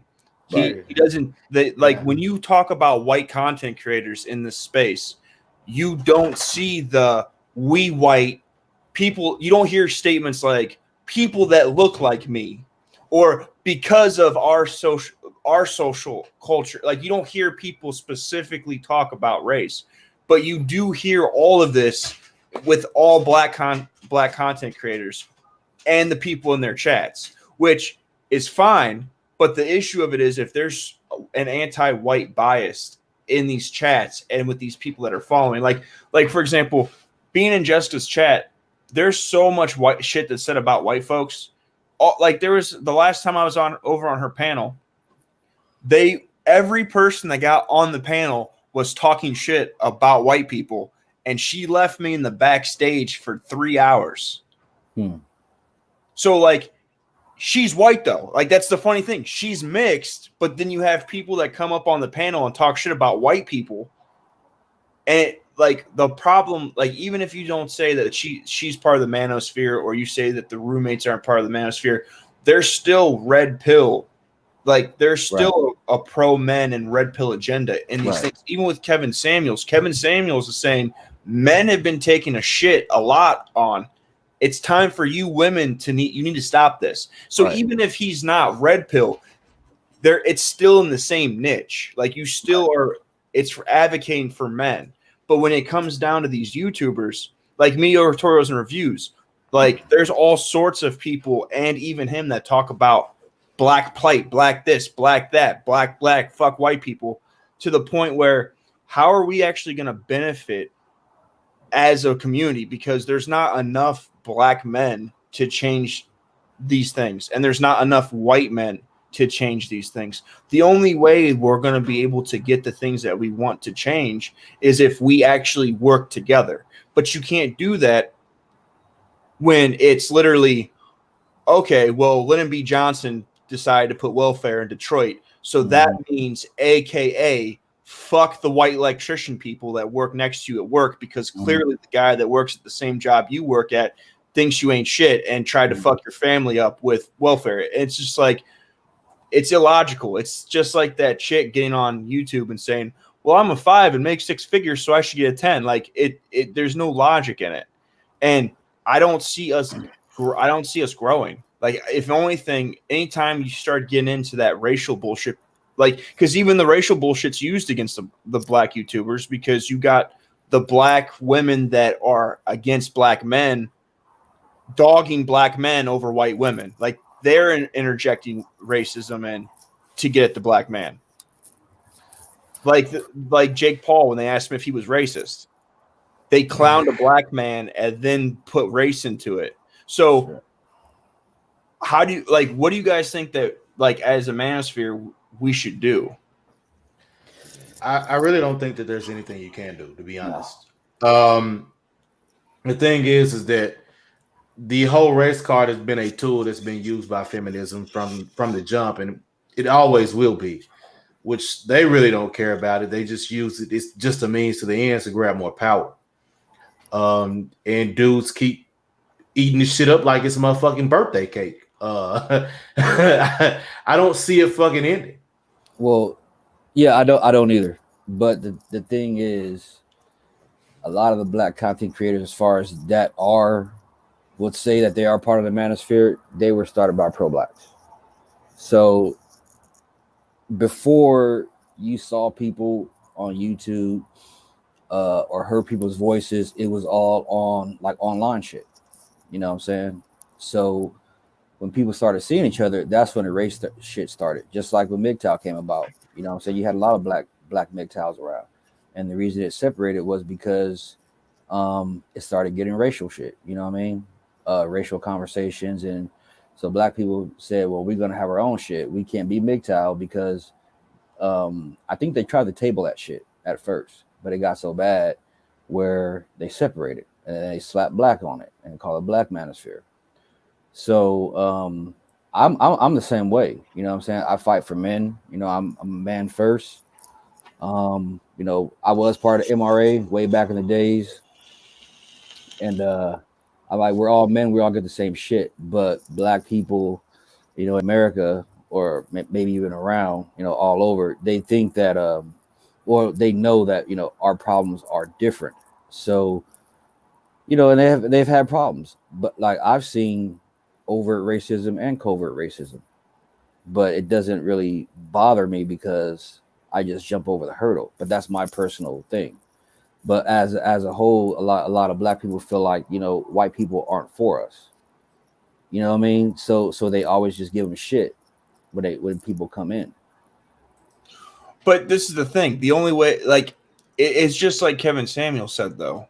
Like, why is it always the black man that has to come back to the black woman and beg for forgiveness? Like, that's the only way white people can only be. That's the only way white people can be for black people is if white people literally cower and beg.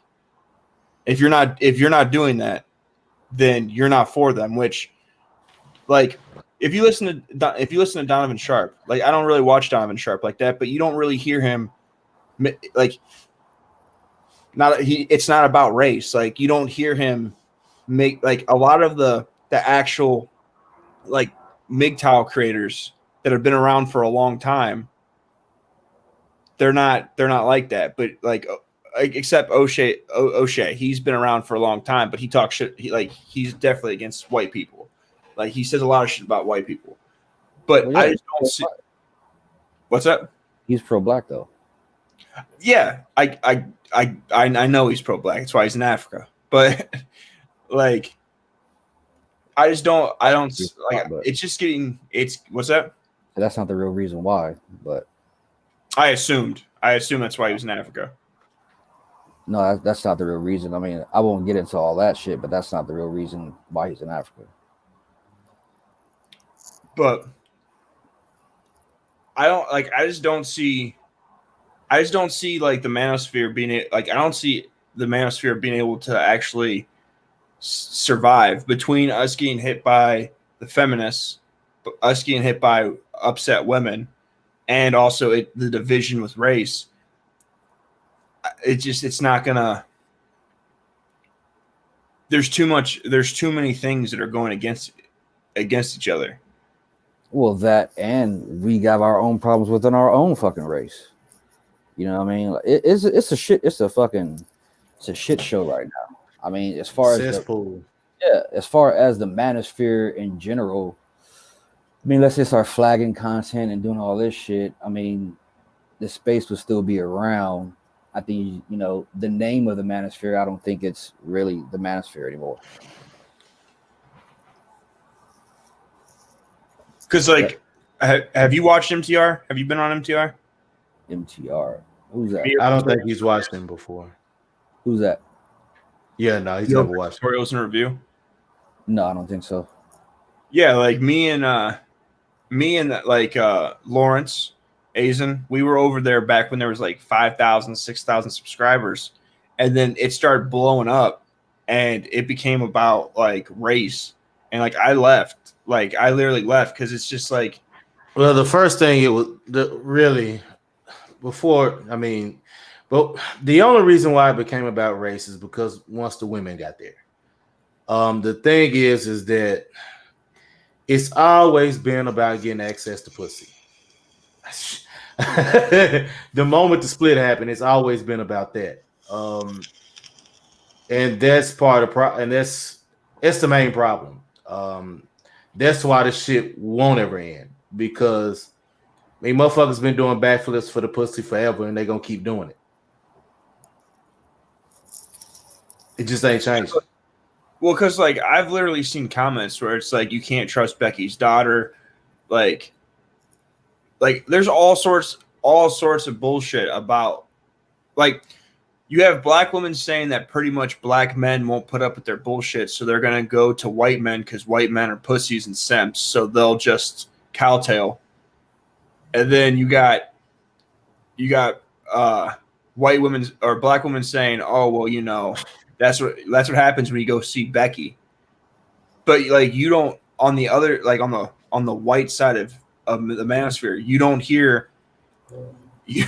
hear content creators saying like, "Oh well, that's where like you shouldn't get a Shaniqua or a Keisha." Like you don't hear that shit. Because I don't think it's I don't know. I would think that there's probably more black women that will go on the other side of the fence. I guess you could call it like that. Then I guess maybe I'm not really sure, man. It is a weird thing. I can't really answer that. I don't really have an answer for it, but I don't know. Maybe Eisen does. I don't know. I think it's because I think the one thing that white people seem to understand is the simple fact that white people are going to have more problems with white people than they are from anybody else. Black people are going to have more problems from black people than anybody else, just like Asians are going to have more problems with Asians, vice versa, you know, when you get to every other culture. But it seems to be that black people just really don't get that. That would be true. That would be true if like you lived in a white neighborhood and you lived around white people and you were black and lived in a black neighborhood, that you're going to have more problems with people in your own space. But what you have to realize is just like how like women are able to be it's able to be a one side of aggression from women and we can't be aggressive back. It's the same situation when you're on the internet and you're in these spaces where you can only be aggressive one way. So like, for example, dude called me Brad. I said, does that make you Tyrone? That is a completely and utterly logical comeback. Completely logical. But other people that were in there listening got offended that I said that because I was white. That you said what? Okay. So one of the guys in the chat said, who the fuck brought Brad in here? And my response was, well, if I'm Brad, does that mean you're Tyrone? And people that I didn't say that to got offended and started telling me to watch my white honky mouth and shit. Like, and then I was like, okay, well, my name's Kyle. Don't call me Brad, and I won't call you Tyrone. But if I would have come into a chat and said anything like that, I'd have been kicked. It would have been completely unacceptable for me to say anything in that direction. So it's like in this space as a white person, you have like being black is cool. To prove this point, you have famous people that are lying about them being white. You have a pro-black guy that's white pretending to be black. You have a woman that pretended to be black to work for you had she was in NCAA. Yeah, NC. Yeah, you had Warren pretending to be an Indian. Like being white isn't cool. If being white was cool, then you'd have people lying and pretending to be white. You also see that with mixed people. A lot of people that are mixed end up being like they're like the super pro blacks. Like they try the hardest. Like they're not accepted that much either. But they are. Yeah, can I say something real quick? I had to take a quick shower, so but I was listening, Savage, to what you were saying, and and this is not against you or anything, but I don't tend to see and it could, and I'm not saying that what you're saying did not happen. You know what I'm saying? But I don't tend to notice, this whole thing about, oh yeah, this white person is in this space and all that, because I mean there's a chick, and I don't know, maybe it's because she's a chick, like Shirley, who's white, and she gets along pretty fine. And anyway, but that's besides the point that I'm trying to make. See, the thing is, if I've been in the manosphere for about a year, a little over a year now, and I don't know if my memory serves me right, but I think from listening to all the different content creators, they have said things such as, at one point, it was like the manosphere, and both sides were together, but then, it's like the whole racial thing kicked in because, the white folks was, saying nigga this and nigga that. You understand me? And also, I believe from what I believe BGS once said is that they also noticed that, the Black experience is slightly different. You understand? Because they're coming from a perspective of where their women have never submitted to them at any point in time. But, for Caucasian people, the submission was there, but then it, shit went haywire and stuff. So I believe, and I think that's why they got that whole Ibmore thing or something, because I think that means something, which is specifically for Black folks. So again, I know what you mean when you say that it's better, we work together and all of that stuff. And I do believe that's still possible, but you will always find all kinds of jerks in these spaces that they are just here to freaking disrupt and all that shit. I mean, we see that a dime a dozen, So, but I don't really think that that's too much of the focus. That it's a racial thing or whatever. And also, one thing I also wanted to point out: keep in mind that not too long ago there was this white dude who was a supporter of Tommy. I think, who Game Changer interviewed, and he must have said that whole thing where, Black folks have low IQs and shit, and Zero had to come up there and shut him down. So I think, when things like that happen, usually people are still very, very aggy and antsy about, things like that. So yeah, but this is what you understand. Regardless of the context, there is a study that came out about IQ tied to genetics. You can look it up. Him saying that doesn't make him a racist. But anytime that you say anything, so like for example, you just said, well, white women were submissive. Okay, that's fair, but not in my lifetime. Like not in my lifetime, not in your lifetime. Most of the white chicks that you see around now they're already past third wave feminism. Like my grandmother is 70-some years old and she's submissive to my grandfather. But my mom's not submissive to my dad. The girls I date, they're not submissive. Like we're in the same boat. The only difference is when people say, well, white people own slaves. You're right. There were white people that owned slaves, but that was 5% of the population, which was the elite that owned slaves. And there were just as many poor white people that worked on those same farms. So this idea of white people it's just like if I live in a Black neighborhood and my bike gets stolen 10 times, okay? Mm-hmm. And I say Black people steal bikes, all right? Someone's going to say, hey, that was that guy. Don't blame me for that guy. Right. Or if someone says, well, the crime statistics show by the FBI that 51% of violent crime is done by Black people and 90% of interracial crimes are perpetrated by Black people and are 10% of the time perpetrated by white people. People are going to say, but that's not me. Like the Martin Luther King was man of character, not by skin. But when you get into a space, just because I'm or anyone's white, it's well, you're like them.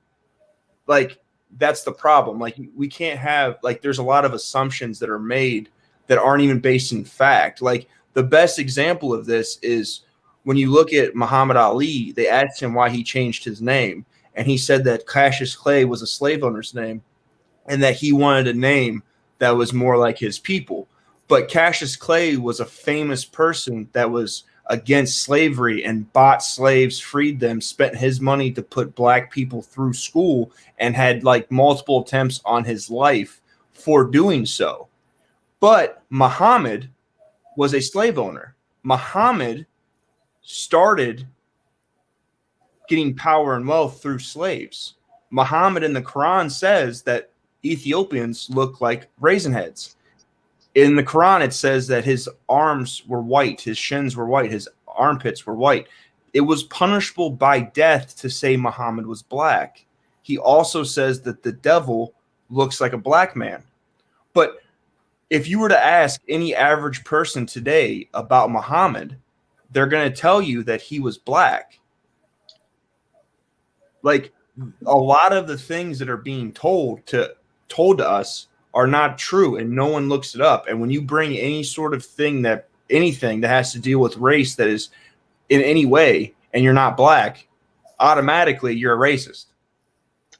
Yeah, but there's a possibility that there was a black man before the Islam Muhammad that was called Muhammad as well, and maybe that's what he was speaking on, rather than the Muhammad of the Quran and stuff, because he was with the nation and stuff, and they were more Afrocentric rather than yes.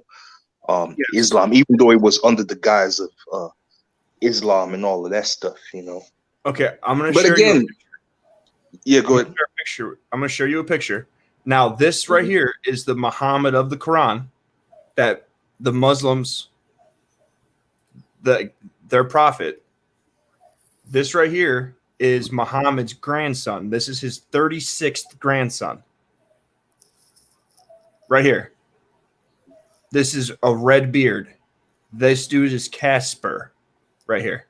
Casper. Yeah. And also, if you look back at why Malcolm X left, the reason that he left the whole reason that he ended up leaving the Brotherhood is because he found out that Elijah Muhammad was teaching about this and that and this, but was having sex with women and keeping underage girls and keeping it secret. Like they had the niche of them was to use black people for him to gain wealth and them to gain power. And then if you look at Martin Luther King, the people around him after he died, they're civil rights activists, and they've become wealthy and powerful to where you have them wearing $10,000 or $15,000 suits, and they don't do anything. It's the exact same hustle. But Elijah Muhammad was wealthy before Malcolm joined the nation. So it wasn't like after his death they became wealthy or anything, because they already had money and they had businesses going on. But that wasn't even my point. I was going to say that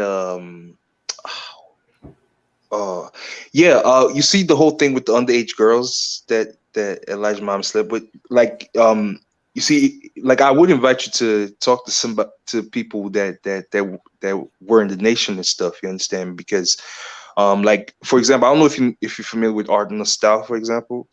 No. He said that I remember him saying that the whole thing with Elijah Muhammad having he had more than one wife. He had many wives, but that they were underage was actually false, because he even said that the youngest of those alleged underage girls was 18 years old at that time.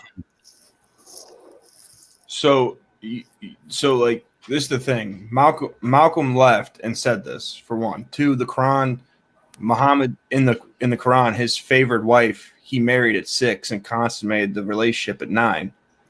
So it's not a crazy idea for him to have underage children. I don't really care if he was fucking underage kids or not, but my point of it is when Malcolm joined, he saw it for what it was, or saw something he didn't like and left.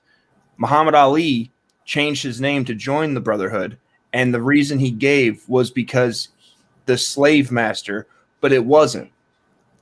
Like, there's a lot of things that we think that are true that are not true, is what I'm saying. So, like, we can't really do anything moving forward as a whole if we are indoctrinated with bullshit. Like, Right. we just are. Well, I mean, all of us, even on our side, your side, are taught lies. You know what I'm saying? I agree.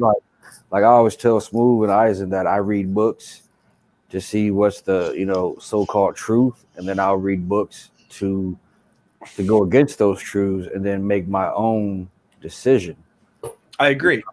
I mean, but you can only go so far, because I don't know these people who wrote these books. I don't know what they've been through or who they got their sources from for all this, you know, that they put in these damn books. You know what I mean? Like, I was always like, libraries, you know what I mean, where they bury the lies type of guy. So I can only see what shit is for what I see. You know what I mean? Magic. You know what I mean? Yeah. And it's kind of like I said, I'm 45 and I've been through a lot of shit, you know, on you know, within my own race, within other races, you know, being around the world, you know, a couple of times, being, you know, ex-Navy and everything. So I've just seen a lot of shit, and I just take it for what it is. You know what I mean? I know a lot of guys who was NOI who got out of the NOI because they saw shit.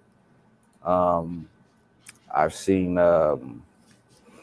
even, like, you know, what do they call them? White nationalists, whatever.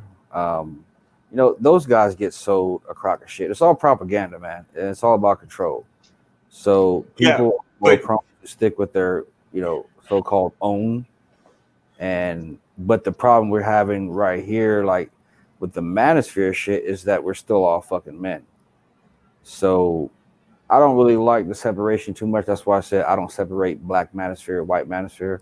I call it the manosphere, because I think we do have the same problem as men, but as far as, I don't even like saying race, like the black race in America goes, you know, there is a little bit of a difference. But my thing is, people always look to, like what you said, Becky, right? They go for like this whole Becky thing, or doing this and doing that. It's kind of like, no, everybody's the fucking same, man. You know what I'm saying? They personally might get treated better. Like you said, if the Beckys were so good, then why do you guys have problems? Exactly. You see what I'm saying? But, so that's the other. It's the same thing with like the white. It's like the white savior complex. Like half the time, a lot of these arguments are just giving white people way too much credit. And when I say white people, I really mean like the guy you work with, white people, not Joe Biden. I'm not saying, like, that's not who I'm including in this. I'm including the guy you fucking that delivers your mail, or the guy that you see in your daily life. Way too much credit. Like, we can't. Our women started feminism, bro. Yeah. You know, so like I don't understand how our women started feminism, but like somehow our women are magical unicorns that like treat guys great, because that's not the case. It's not the case. It's really not. But don't you fellas think that there are some kind of nuances? Because, for example, a Tommy Loren, for example, which is perfect, like, image of white, like blonde hair, blue eyes, pretty, slim, all of that stuff. She comes out and rants about men. You understand me? Mostly white men, you would say, right? And then 2 days later, releases another video, and it's kind of like backsliding from her comments and stuff. You understand me? Because somehow, some way, she got checked. But we all know that wouldn't be the same thing for if a black woman would be going in on black men like that. There wouldn't be no apology or backsliding from them comments. If there's anything, there would be a double down. Well, on those things. It's the race isn't the difference. The difference with Tommy Lauren is Tommy Lauren has built her platform on being a Christian, the idea of being a Christian conservative woman, which holds traditionalism to be true. So that is the niche that she made. It'd be like a pro-black, like the biggest pro-black you've ever met, all of a sudden coming out and then licking the boots of white people. There would be backlash from the black community. Like, that's not a race thing. Like a lot of the times when people say it would be different if the person was white or if the person was black, the race isn't necessarily the issue, because like Lil Wayne comes out and says, "Hey, I don't support Black Lives Matter." Do you know why he doesn't get backlash? Like it doesn't affect his brand. Why? Because most of the people that support Lil Wayne are white.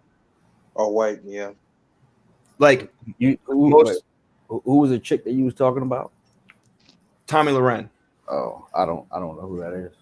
She's a white conservative that was about tradition, and like the thing that was said was because a lot of conservatives don't like feminism. So when she started saying this feminist bullshit, she was getting roasted for being a closet feminist. It wasn't. That was it. Like it had she been a liberal and she came out and said that shit, she wouldn't have got that backlash. It was mainly the audience that she built herself around. It's just like there was a YouTuber, Hunter Nevelon or whatever. He built a conservative platform, and then he decided to leave the right, and now he's losing subscribers on YouTube like it's a job.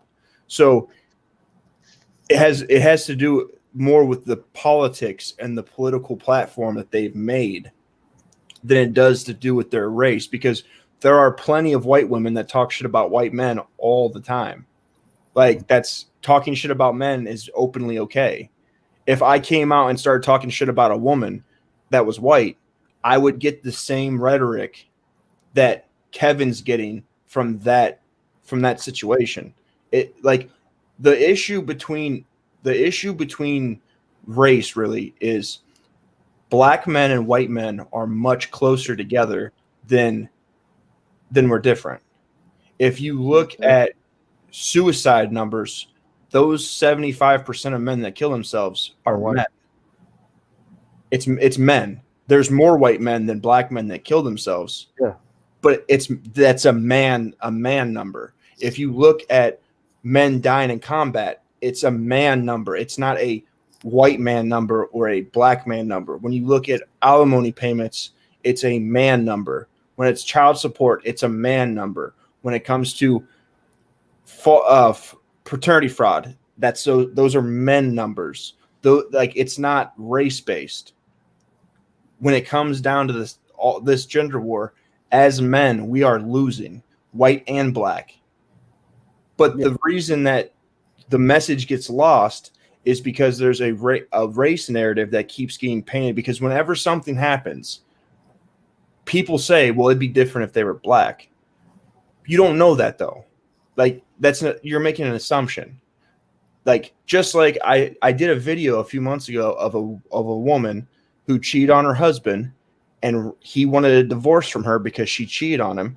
She ran him over with a car. She got charged with assault with a deadly weapon. Mm. And no one checked for his vitals. No one cared. They put a sheet over him and let him lay there in a pool of his own blood. Right. And it was a black man that got ran over by a car. And it wasn't a Becky. It wasn't a Karen. It wasn't a Sally. It was a black woman that ran him over with a car. And she got charged. Is there a video about that? Yeah. Is there a video about that? Yes. Yeah. Is that video? Yes. Yeah. Oh, so it's because she cheated?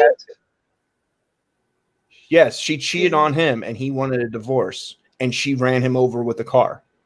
And she got assault with a deadly weapon.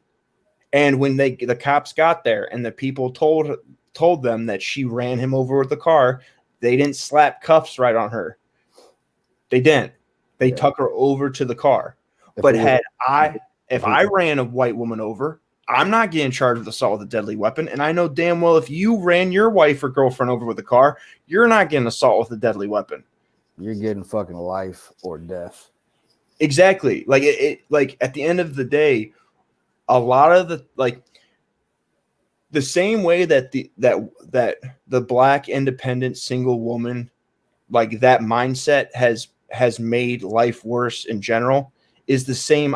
It's literally the exact same mindset of race is everything, because a lot of the people that teach this are the women in the community that teach this racial thing. Like if you've listened to Tommy will tell you his mom taught him to hate white people. And then he said it was white people that helped his mom get out of the hood. It was a white person that let her do church in his church. Like this idea of racism, like women want to be victims. So if you have black women that are teaching kids, all right, they're teaching kids and raising kids, they are always going to want to have a victim mentality. That's in a woman's nature. So is it necessarily that the police are just bad and they're harassing black people? Or is it the fact that the mom had a bunch of kids in the hood where there's a lot of crime and there's a lot of black people committing crime in that neighborhood? And most likely because there's not a parental figure like a man, the boys are off doing dumb shit. Like, it doesn't have to be about race. Like, you don't need a bunch of police in the suburbs because you don't have murders. Any person that sells dope knows that you get heat on you when there's bodies. Anytime that bodies show up, there's heat. It's automatic. So if you live in an inner city, which have the highest murder rates, there's going to be more of a police presence there. Like, these things are easily explained without race. Not to say I that know, there but isn't we're not racist. just gonna cancel out that there aren't no racist cops, though. That was the next thing. I wasn't saying there Okay. wasn't racist cops, and I wasn't saying that there isn't racist people, but this grand illusion that everything is fucking racism all the time through every lens isn't. No. I It is. I agree with that. I would agree with that. Because I'm pro. I was pro black as well, so I had to start seeing those things, from a different lens myself. What I came to realize, and Don't it's all a hustle. yeah, like don't get me wrong. Like I'm not saying that they're like life's fair and everyone gets treated the same.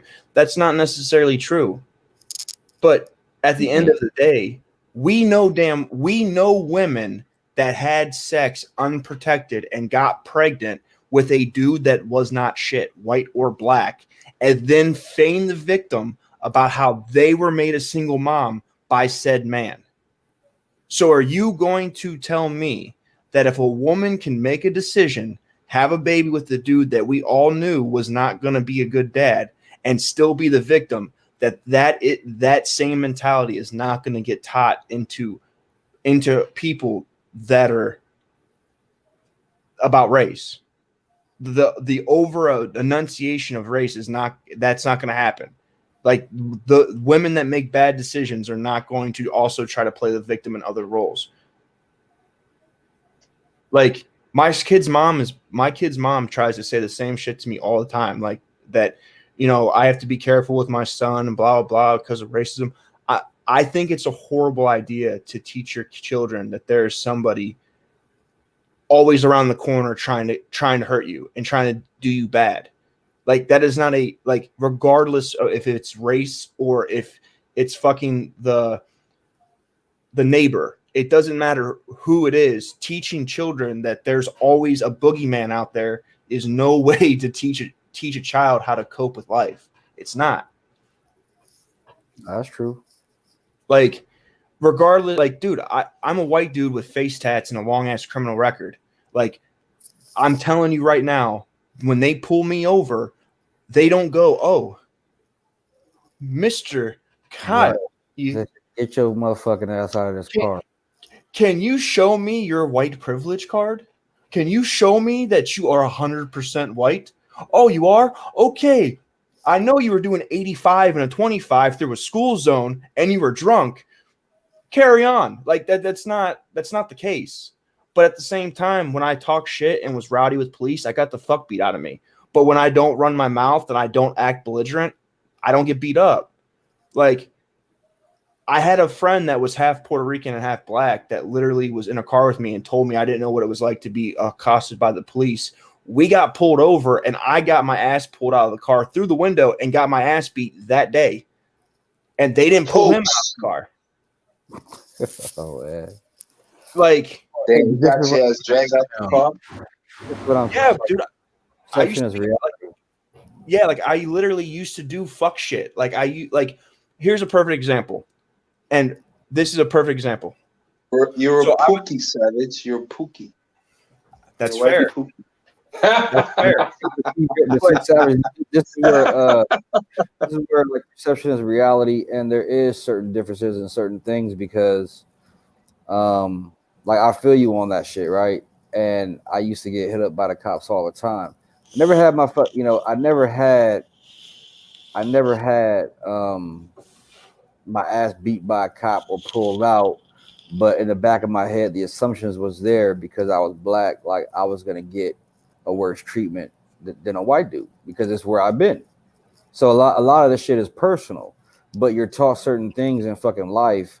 You know what I'm saying? Like I know that when I see a cop behind me, I'm assuming the worst off the bat. I'm not assuming the best. You know what I'm saying? Correct. Where that'd be a white cop or black cop, but it's a personal fucking thing because of my experiences.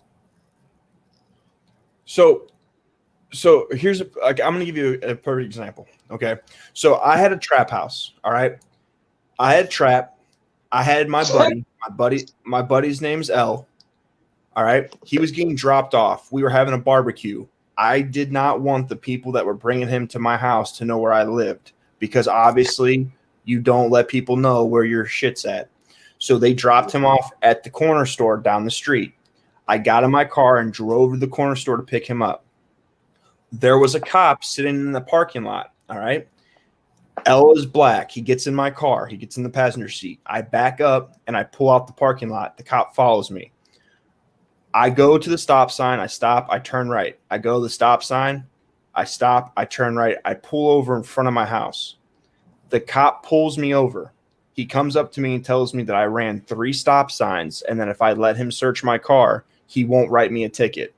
I told him that you would not let me run 1 stop sign and no, you're not searching my car. He said, if you have nothing in your car, you have nothing to worry about. And I said, well, technically, I don't own this car, so I do not have the authority to give you the right to search it. He got mad, got a drug dog. The drug dog hit on the car. After he pulled the drug dog a block away and talked to him for about 10 minutes before they searched my car. That dog hit on my car. They had me and L on the side of the road for 3 hours. And the whole time, L was calling the cops racist, was talking shit, talking about it was because he was black. At that time and moment, I legitimately thought that it was because I picked up a black dude and we were riding salt and pepper in that car in front of that cop. Mm-hmm. So it makes sense, right? Yeah. That was in like September or July or something like that.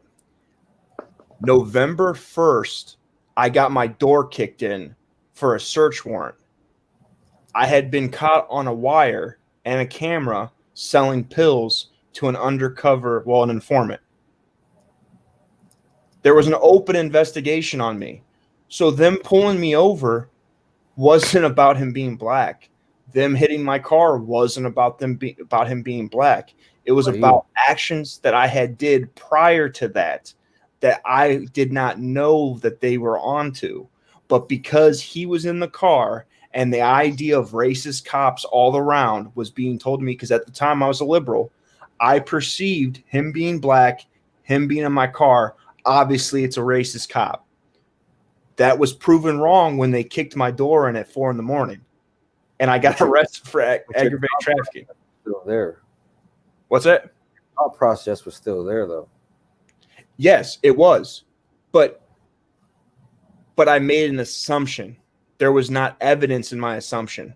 I was looking at that situation through race. Had I not been looking at that through race, I probably wouldn't have had drugs in my house when they kicked my door in. I probably would have been moving differently from the time that they pulled me over to the time that they kicked in my door. I thought because it was racist and it was a racist cop that it wasn't me, and that the issue was them being dicks and not them being onto me. And that set me up to fail later again because they hit me with a fuck ton of drugs when they kicked my door in. But there was evidence and facts that I was not privy to, and later found out that it wasn't race. It was my perception of that incident that was wrong. Race played no part of it. No part. Like, the cop didn't approach L. He didn't say anything to L. He didn't do anything until he pulled behind me.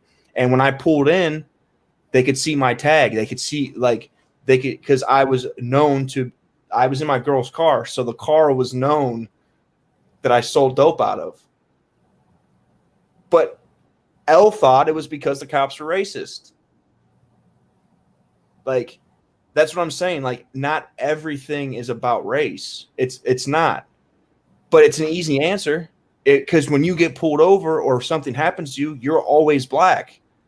So, like, it's hard to be in a situation and not think through race when you're always black in the situation. Had I been black, I would have thought the same thing. But the fact that I'm white and my door got kicked in, it allowed me to see the facts without me being blinded just by race. Like that's just the thing. Just like when people say, well, white people don't have it that hard. We don't have it hard in some areas. We have it hard in other areas. You're a white person. What do they think you are? You're a cop. You're a drug addict. You're soft. You're soft. Yeah. Because I'm white, I'm automatically soft. Because I'm white, I've had to fucking fight and had multiple more attempts of being robbed multiple times because of the color of my skin, I'm perceived to be an easy target. So life isn't going to be the same for everybody. It's not. Like, your dick could literally be 12 inches long and mine's 4 inches long. Life isn't equal. But you might suck with your 12 inches and I might be the bomb with my 4. Like, we all have some sort of shortcoming. Like, you guys, I'm hoping you all have beautiful heads of hair. I don't have hair. Mine like, the avatar. You see me cammed up, or you see me cammed up before. Well, I know that you cammed up, but I've never seen the other two cammed up. So, like, you guys these two could have beautiful hair. I don't care. I don't have hair. Yeah, like. Yeah, I got hair too. Yeah, like, do you know how many times, like, black girls have said to me, like, they like my tattoos because they pop on my skin? All the time. But do you know the great thing about having light skin? I get sunburnt all the time. I can sunburn in the winter. It's great. It's awesome. Like, I'm glad I don't have those problems. You know what I mean? Like, I know what it's like to have to put SPF 100 on and go out in the sun and still get sunburnt. You know what it's like? SPF 100? It's the highest it's the highest sunblock you can get without a prescription. Damn. Yeah, like, we all have shortcomings. Just like when you listen to a lot of these people talk about white people and generational wealth. Most white people don't have generational wealth. We don't. Like, we don't. Like, this idea that white people are rich because of slavery and passing wealth down. Again, that's the elite. Like, if you want to talk about, like, the Vanderbilts, or you want to talk about, like, the people that own the plantations, that was only 5% of the population. Those people got to pass wealth on. But most people. But white people have a better access to wealth than black folks do, don't they? In terms of loans and it's based on your credit. Mortgages. It's based on your credit score. Yeah, and most white folks have a better credit score, don't they? No, we don't. We all start off at the same number. If you have no credit, you go from having no credit to having a 600 credit. Everyone starts off the same. The difference is Hmm. is a lot of black folks' moms put stuff in their name and don't pay the bill. You Yeah, can I've heard of you that. can talk you can talk listen to Tommy talk about how his mom had cable and shit in his name. So it's again, that's your mom fucking your shit up, or it's a person in your family using you to benefit them.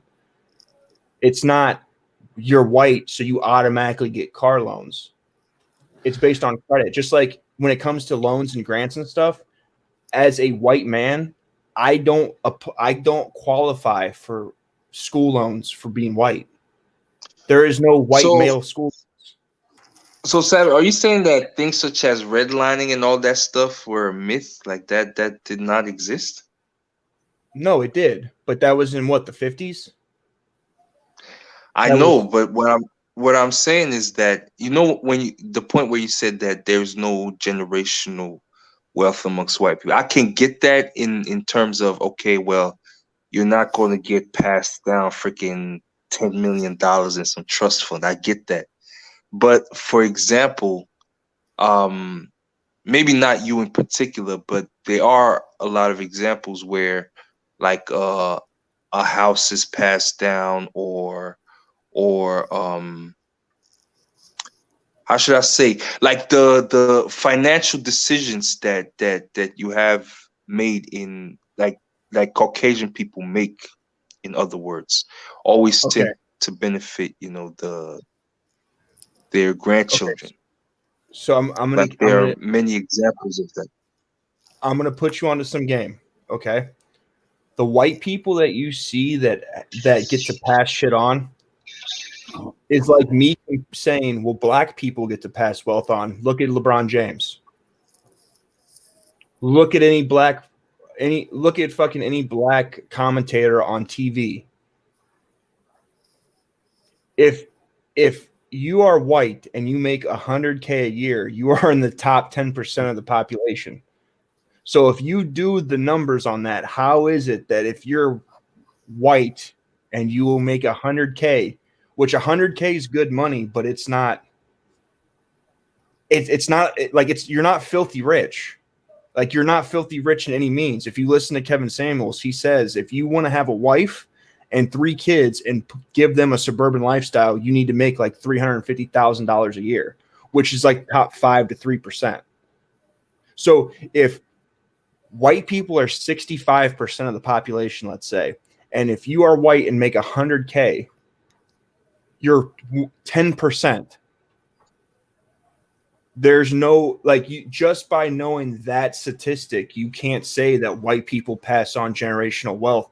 If you can agree that a black man making 100K is 8% of the population and a white man making 100K is 10%, how can the other 82% somehow be able to make enough money to be able to pass wealth on when the median income in America is like $50,000 a year, household median income, and the median income of white people, we're number 4.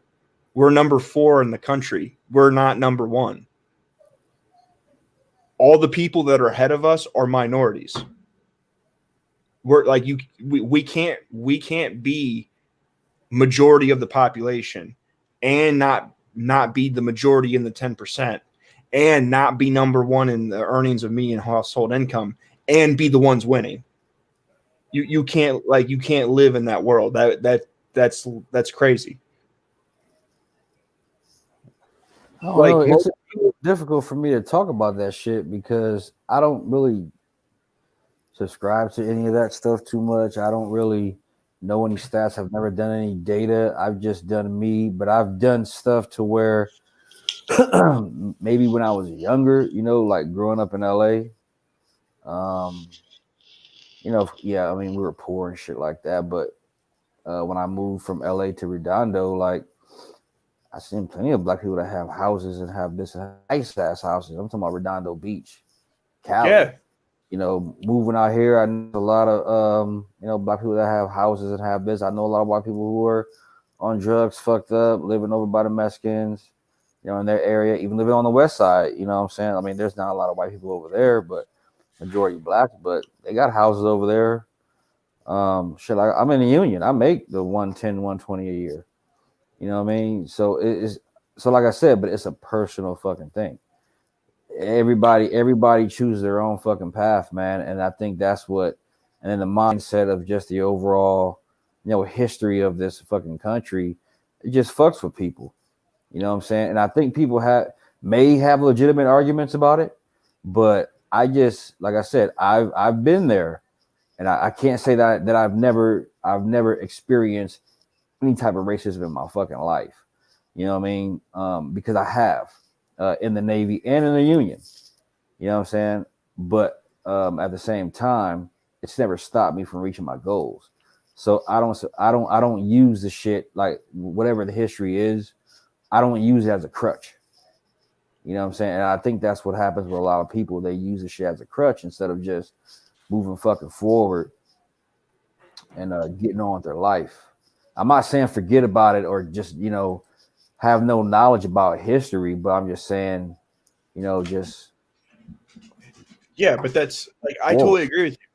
Like, I totally agree with you. My only issue of it is so, like, when you talk, like, when you listen about stuff like the whole colonizing argument and the whole like the whole race issue with slavery. All right. So like the argument's made that like, the way people think of slavery is, okay, well, white people made slavery. No, It wasn't about race back when it first started either. it wasn't. It wasn't about race. It wasn't. And economics. It was totally economics, because prior to the African slave trade, you had kings that had slaves of other places they conquered that were white, or what, like the Moors had white slaves when they conquered parts of Europe. Like slavery was literally, you lost and we're not going to kill you. You're going to work for us. That's the whole idea of slavery. But then just the way it's been out here was a fucking machine. That's how we have our working so-called work ethics today. And then when you come down to the slave trade from Africa to America, the slave trade was already going on hundreds of years before the Europeans ever made it to Africa. The Muslims started the slave trade. During the time that the African slave trade to America was happening, there were more European white slaves that were being taken out of Europe to Africa than landed from Africa in America. But they don't teach that. They teach this dichotomy that it's white people bad. The people in America that were racist were the Democrats. The people that came up with abortion were Democrats. The people that came up with welfare were Democrats. The people that came up with redlining were Democrats. So yes, was abortion made and put into black communities to wipe out the black community? Yes, it was. By Democrats. That was those were the slave owners of the South. So like it wasn't white people, it was the same racist people that were racist. That's the main issue, that when it comes to the race issue, that we have to actually learn what, like, you also have to understand when you go to school, the school books that you learn from were written by liberals. They were written by the Democrats. They were written by the slave owners. The people that were racist are the ones that are teaching people about slavery. Like, I'm sure if you went to Germany in 1934, I'm sure what Hitler was having them teach the kids, I'm sure it was really great. Great light of Hitler. I'm sure. But we have this issue where, like, we think that white people are like this conglomerate, and we're not. Like, here, like most white people, if you say racist shit, we don't like you. Like we push out racist white people. We do. Like that's why when you look at like the alt-right and all that shit, it's not big. Like white nationalists is not this huge conglomerate of people. There are actually more racist extremist black separatists than there are white racist organizations. You can actually go to the what's that law firm that looks at Man, I ain't got a clue. But I forget what it's. But yeah, I know, I'm like new, I never cared about playing a victim role. I've just always seen what I can do and then go from there. I mean, it really doesn't do any good to, blame people, other people for your own shortcomings. So I've just always taken what I can do and just use it to the best of my ability. But shoot, man, I'm tired as shit. I got to get up early in the morning, but I just wanted to just say thanks for having me on, man, and I'll see all y'all later. No problem, bud. Yep. Yeah, so like at the end of the day, the only reason I bring this stuff up is because I really do think that at some level we need to, as a community, in the manosphere or in race relations, we need to work on these things because it's only going to get worse. And like I totally agree that feminism was pushed on black women to divide the community. I think that's true. I think all that's actually in the history books. Like I think we all know that. Like I agree. But again, like the people that pushed feminism and pro-choice and welfare, all those same people were under the same umbrella. Like it was all the same people doing those same things. But that doesn't mean that because America's gotten less racist than it was in 1963, 1964.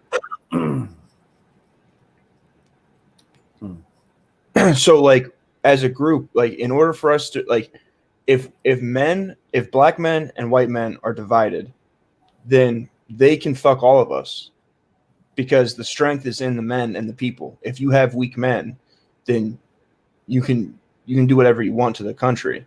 And they've been doing the Hollywood and stuff, which is liberal, has done a large amount of feminizing black men and emasculating them with dresses and shit. You see it on television now with white men. They're doing the same shit. The only difference of it is we're bickering with each other. There's a lot of fighting between us, which means that like their agendas are going to keep going. And like right now, if we were to get attacked by another country, we're fucked.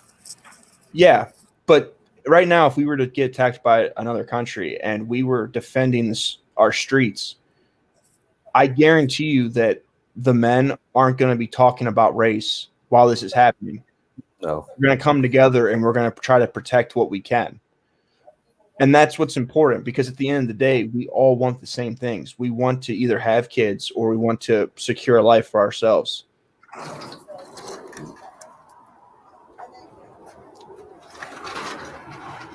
Hey man, y'all got kids, man. I just say good luck. I don't know it. I got 2 kids. I have a son that's mixed and I have a daughter that's white. Yeah, I remember you telling me. Or saying on the panel, whatever. Yeah, well, not even that. My sister couldn't have kids, and she adopted 4 kids. And the 4 kids, the oldest one is mixed, and the youngest 3 are white. And like, if you go and look at the statistics when it comes to adoption, majority of the black children that are adopted out of foster care are adopted by white people. The Amish adopt a lot of black children. Like, there's a lot of things that white people do that are just good-hearted things in general.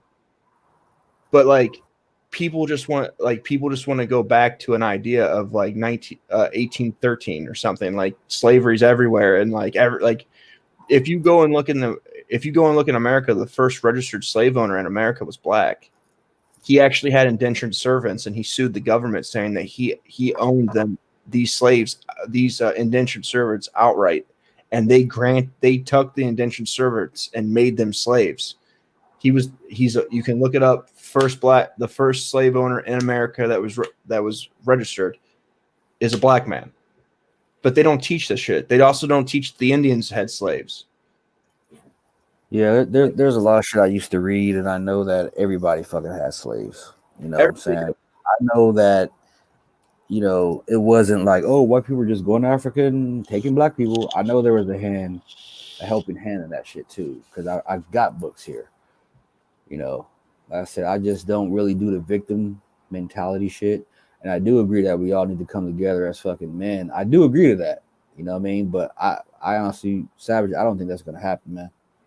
I don't know that it's going to either. But at least if we have these conversations and we start waking up both sides, we can at least grow. Because think about it, you're not going to have any you would not have one famous rapper or one NBA basketball player or one NFL player if white people didn't fuck with black people.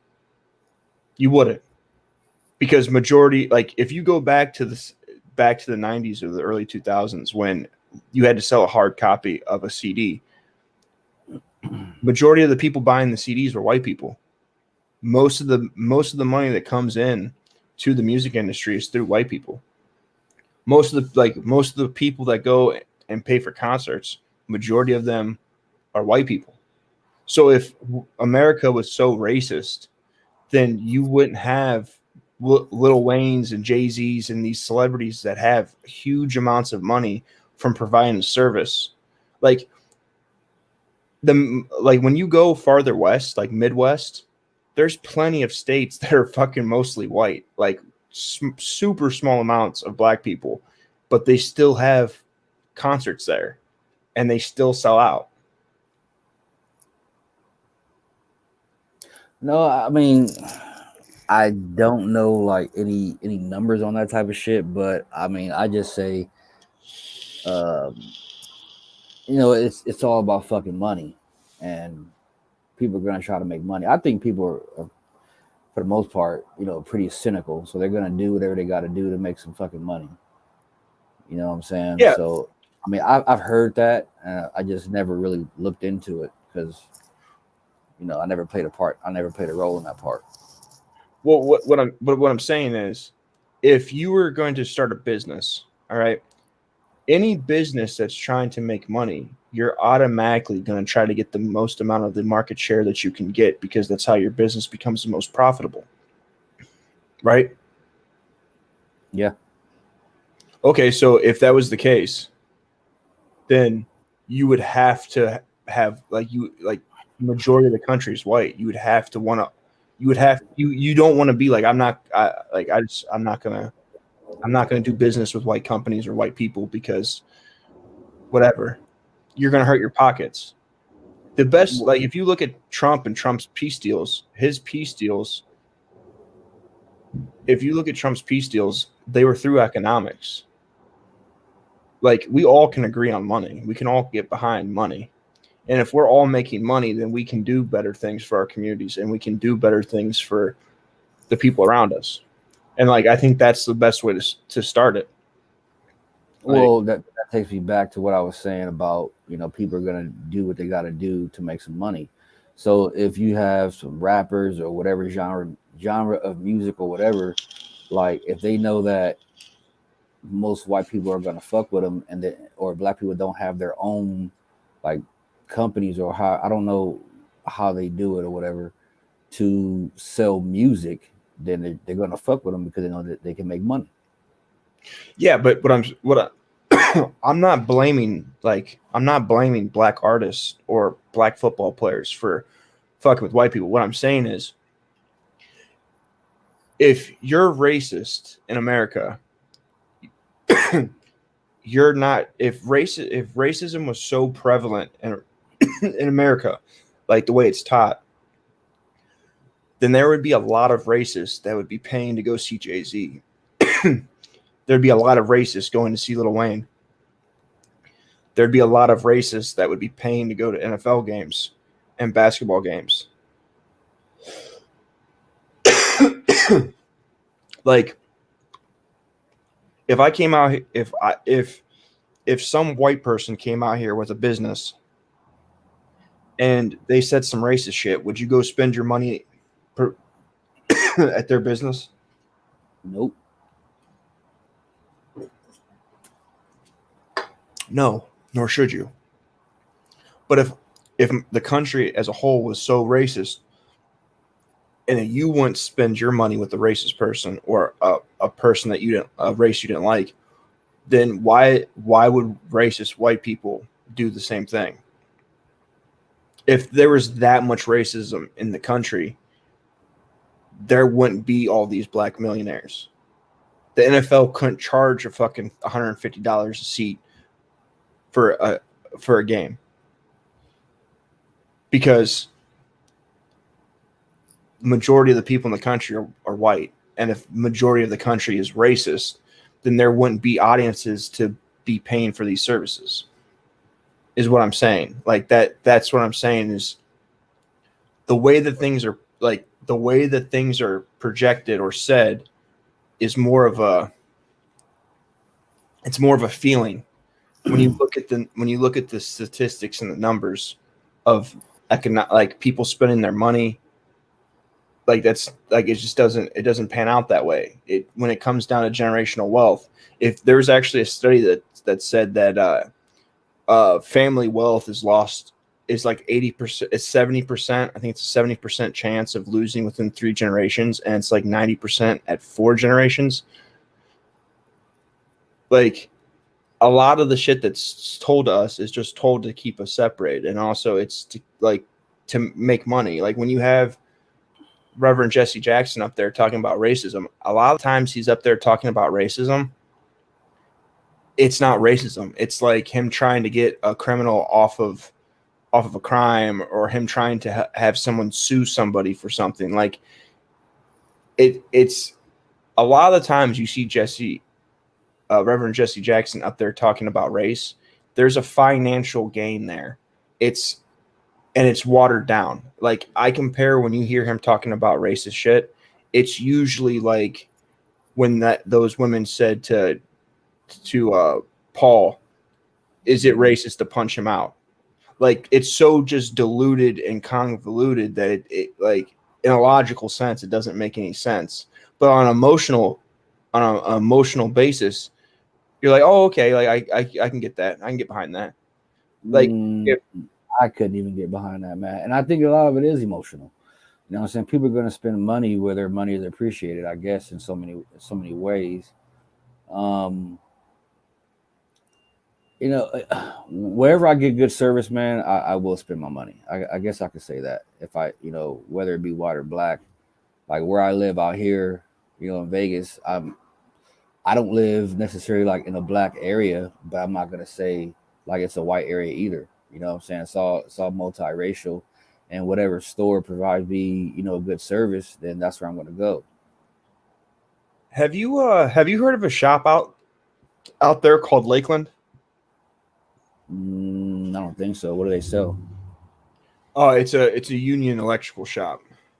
It's called what? Lakeland. A Union electrical shop? Yes. Lakeland. I don't think so. Okay. Vegas?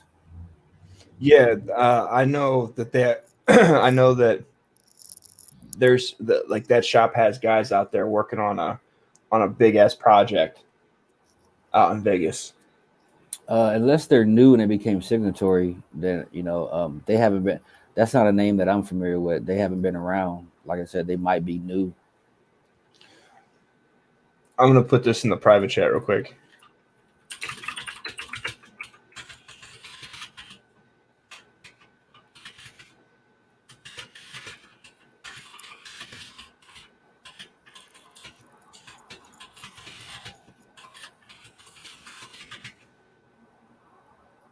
Yeah, a buddy of mine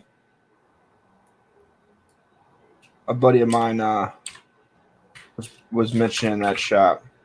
Is it okay? Is it okay? Well, I guess I can make the separation. Are they inside wiremen, or are they outside linemen. Because our I electricians think they're use, inside. they must be brand new then. Okay.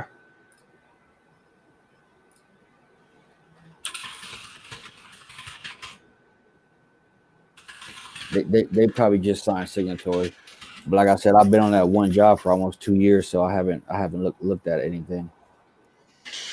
Yeah, so it's probably brand new. But I have to go to bed because I have to be at work at 7 in the morning.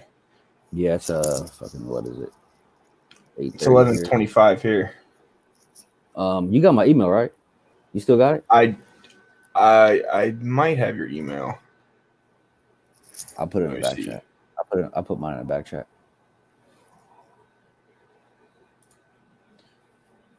So Smooth, anything you want to say? Any last thoughts? Smooth. She probably sleep. Probably passed out. Is it out there?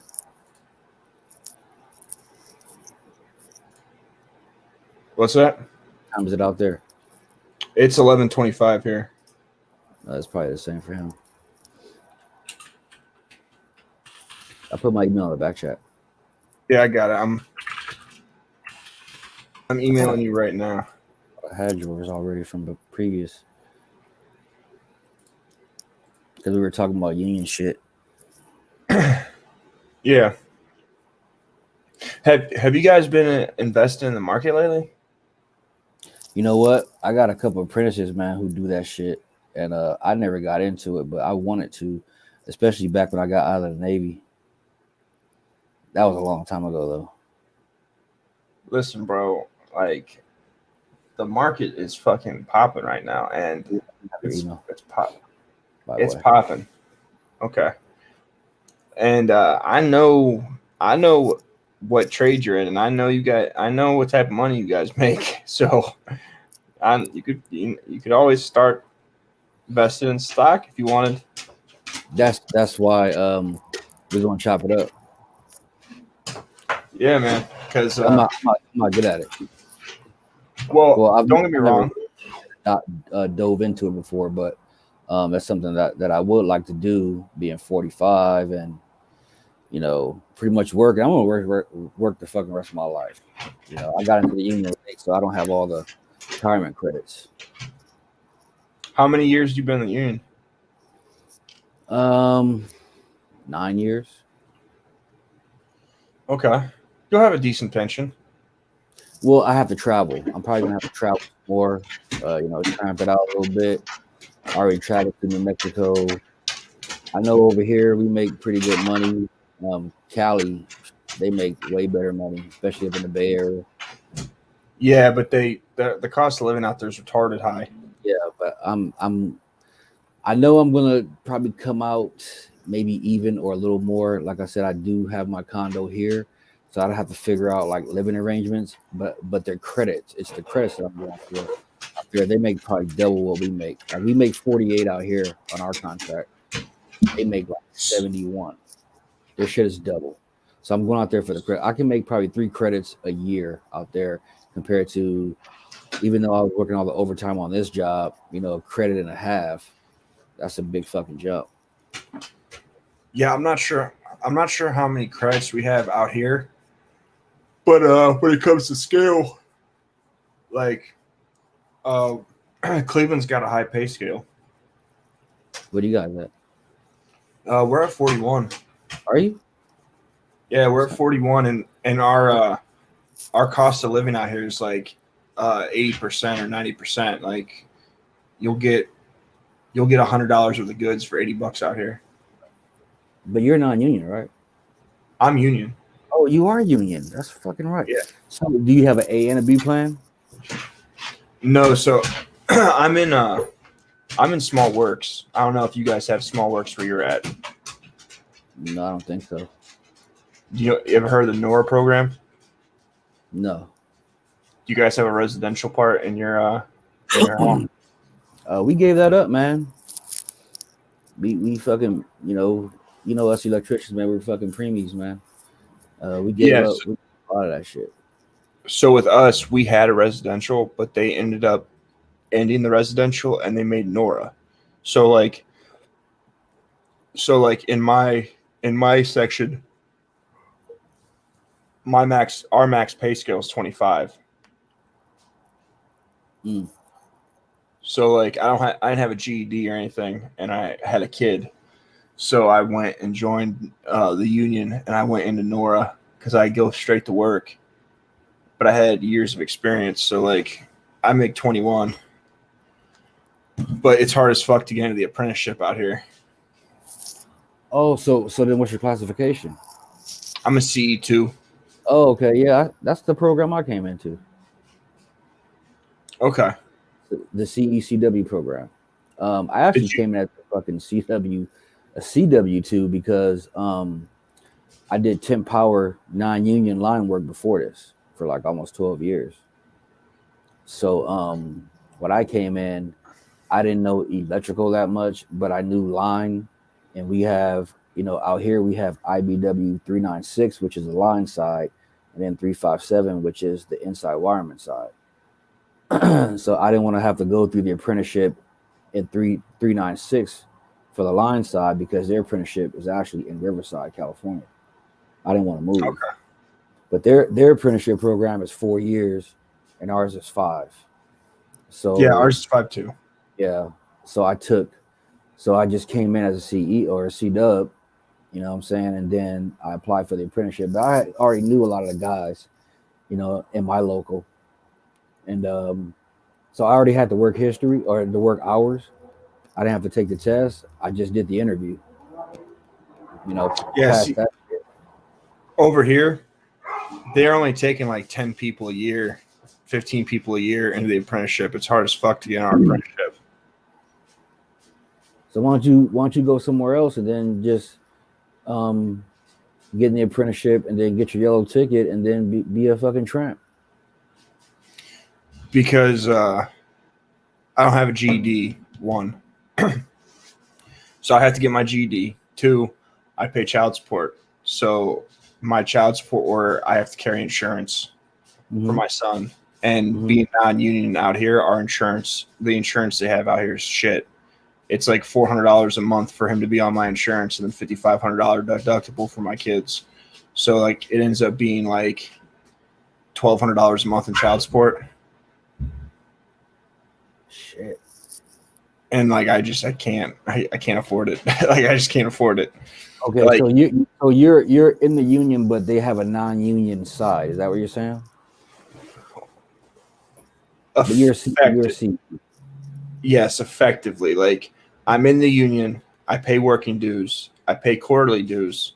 I work on union jobs. I work for a union company, but I don't have the same health insurance as the inside wireman. I don't have the same pension as the inside wireman. I don't have all the same benefits. What do you have? A white ticket or you have a yellow ticket? I don't have. You talking about like my due slip? Yeah, it's yellow. Okay, and like it says the CE on there. Are you talking about my card or my due slip? Because my due slip is yellow. My card is just a card. IO dues, not your working dues. Yeah, everybody has a pretty much card, but when you pay your IOs, that's your yellow ticket. Your green ticket would be your working dues. So when you say you're CE, so we pay the same quarterly dues everyone else pays. We all get a yellow ticket. Yeah, they changed that shit. It used to be white when I was in. Now it's actually book 4. But that's fucking weird because when you get into the apprenticeship, you automatically get your start off at, I think out here it's like 35% now. It used to be 45% of the journeyman scale. But for us, I keep my pay rate. You said you're at 21? Yeah. And then journeyman out there, what you said, 41? Correct. God damn, dude. But they start our apprentices. They start our apprentices off at $1,250 first year. Shit. Yeah, if you have the child support shit and all that, man, you could just move easy because you already got the hours. And then see that's the thing. If you have 4,000 hours, you don't have to have a GED. I think they can just get you the test, schedule you for the So test, and then after that, you move accordingly. well, here the way it works is with 4,000 hours, which I have over 4,000 hours. I don't have to take the test. I can just interview. But you have to have 4,000 hours in the union. So I had the time in the union to just take the interview, but they still want me to, like, I still have to send in my Transcripts. high school transcripts, and if I didn't graduate, I have to show proof of a GED. So Right. either so I don't have a GED, and I work like 7 days a week. Like, I'm constantly always working because I pay child support. So Right. yeah, and if YouTube popped off, if I was end up making enough money to where I didn't have to work 7 days a week, then like I could do that. But I'm kind of just in this place where I'm existing. No, man, it's fucking hard, man. Like I would tell anybody coming up, like I said, I'm 45. I went to the Navy when I was 19, to either like go union, in the trade, or go to the fucking military. And of course, I'm Navy, so I would say Navy. But I think working like that, man, sucks because I was kind of in that position even without kids. Been homeless, did all that type of shit, almost twice actually. But work my fucking way through it. But Well, see, I got sober a month before I turned 26, and then I had a kid at 27, 28. Like I was 15 months sober when I got my kid's mom pregnant, and I was like 2 years sober when I had my son. damn. And then I've been in the court system doing the court system thing ever since. So like it's just some bullshit. Well, I bet. Yeah, bro. Like You I was going through shit. I was making $17 an hour, paying $1,300 a month in child support. Fuck. That's like being homeless, man. I literally was making 34,000 a year, and they were taking $16,000 from me in child support before taxes. It's a lot of money. Mm-hmm. Yep. And so I pretty much work. Like I actually did like a month or 2 month hiatus of YouTube because like I literally was working every single day to try to get a car because my truck broke down and I couldn't get anyone to fix it. I couldn't get it to a shop. The shops were busy. I couldn't find a place that would put motor mounts in my truck. So I had to go get another car, and I ended up getting a second car. So now I have two car payments. I have a SUV car payment and I have a truck car payment. Yeah, I'm glad I got rid of my other car, man. I crashed my Honda. Say you can't be an electrician, man, unless you've been divorced or DUI, and I've had 2 DUIs. You know what I mean? But like I've kind of become like more of a minimalist now. You know what I'm saying? Like all the shit that I used to have. I don't have nearly half of that shit, man. But fuck. I wish you could get out of that shit, man. It is what it is, man. Like Yeah. it is what it is. Like I started like my channel, you know what I mean? I wasn't gonna do any real manosphere shit, man, but I do have a couple, just short vids on there. I want to do more electrical content. You know what I mean? I didn't want to do no black pill shit or no MGTOW shit. Not trying to make any money off of it. I want to do more electrical content on my channel. But I will, I haven't done any lives yet, but I want to do. I mean, if I do any lives, it'll just be like open type shit, just chopping it up with anybody who comes through, whatever. You know what I mean? So the reason I didn't do electrical is because what I do for a living, I have people over me that critique what I do anyways. Right. So to record what I do and to put it on YouTube, like fuck me putting my white face on camera and saying shit, I get negative comments. Like I don't want to hear more negative comments when I'm off work about the shit that I do on YouTube about work.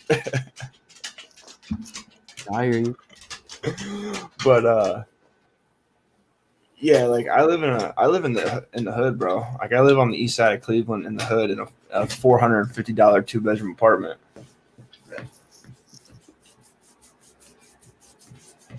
I used to be in the hood too, man. I had to get out of there.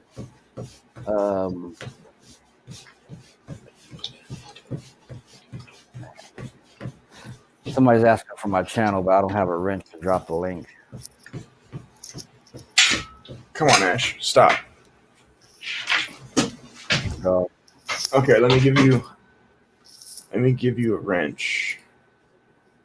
did you get the Cash App?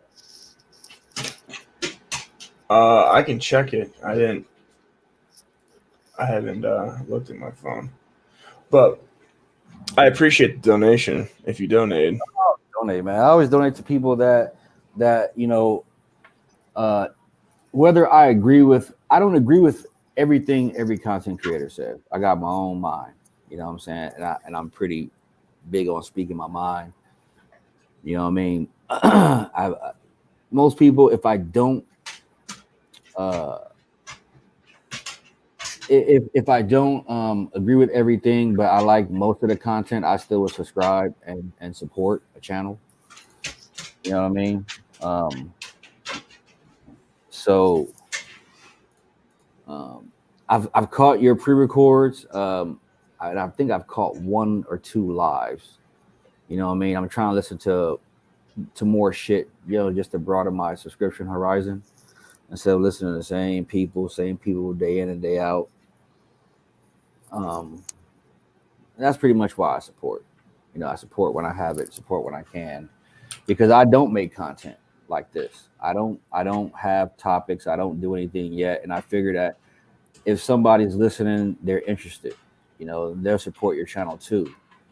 But if you're doing the work, I'm not gonna just sit in the fucking chat for free. You see what I'm saying? Like, you have equipment, right? You got your headphones, you got your mic. All I got is my Mac and some earphones. So I'm typing in. You're not gonna find my name. You're not gonna find my name. That's why. I'm trying to add you as a moderator. Yeah, I mean, you can give me the wrench to drop the link and take it if you want. Like, it doesn't matter. Like, I don't like go in people's chats and beg for wrenches and shit. No, I'm gonna give you a wrench. It's not like that, but like I'm trying to type your name in, and it's not finding you For YouTube. Yeah. Oh, you're not gonna find it. I've tried. I've tried finding my name. There's so many news and actually, and I try to scroll all the way to the bottom, but it's because I don't have the hours watched or the views or the subscribers. So drop your link in the back channel. Oh shit. Because if you drop your URL in the channel in the private, I can put it in as a moderator and then give you the ability to drop your link in the chat. Let me try it. I think I've tried it before. Let me see.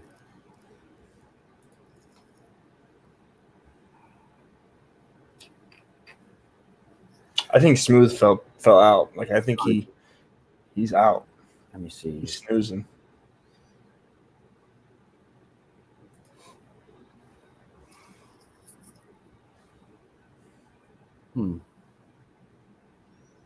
Oh, hold on. Let me open up a tab.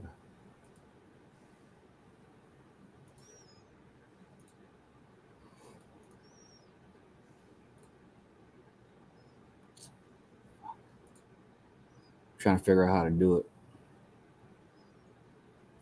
Give me 1 second. If you get, Because I'm not used to doing it from my computer. I'm used to doing it from my phone, and it's really easy. it's cool. Take your time.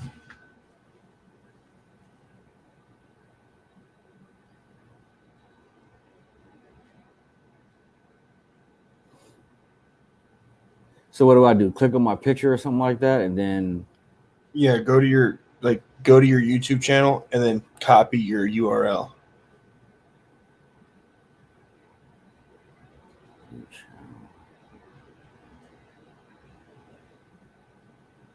I don't even see my URL.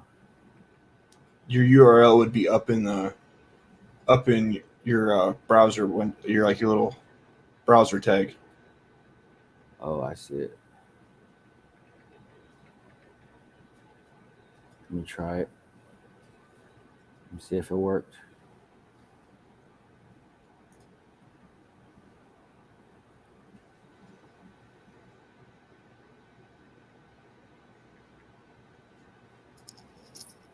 You see it? Yes. Okay, that's why I couldn't find it. Yeah. I'm gonna see if it works though, because somebody said I was a mod on another channel that when I was dropping my link that it wasn't working. But let's see. That was a while ago. Let's see what happens.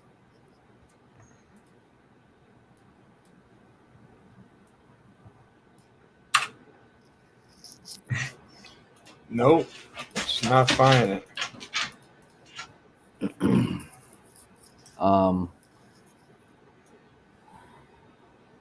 Let me go to one of your vids. How about that? And then comment Okay. on your vids, right? Yes. So I'm gonna drop this in the. Here, that's what I'm gonna do. This is what I'll do. Okay, so I'm gonna go to YouTube. Yeah, I'm kind of new to all this shit. And I'm gonna go to your channel. You did it? So it worked? No, I'm looking at your channel. It should find it when I search for it. It's just Mr. New Soul, right? Yeah. Is it all one word? Is there any periods in it? Well, that's the thing. That's what shows up in the search bar, all as one word. But as far as my name goes, I don't know if that's associated with my name like that. You know what I mean? When I go to my channel, it just says any you on there.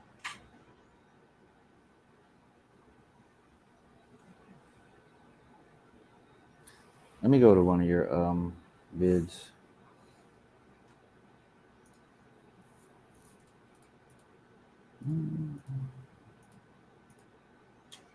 That's crazy.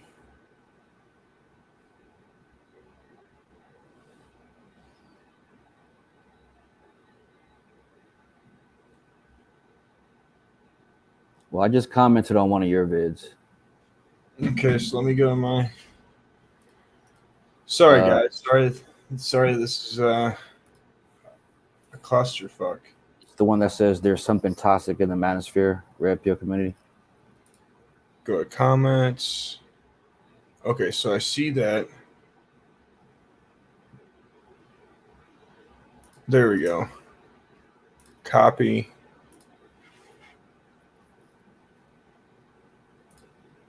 Here we go.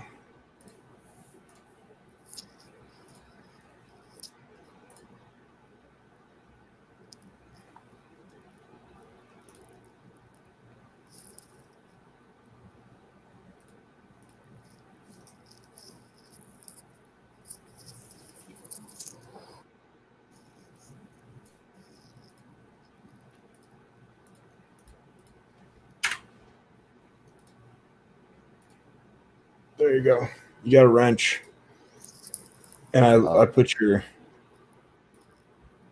stuff in the chat.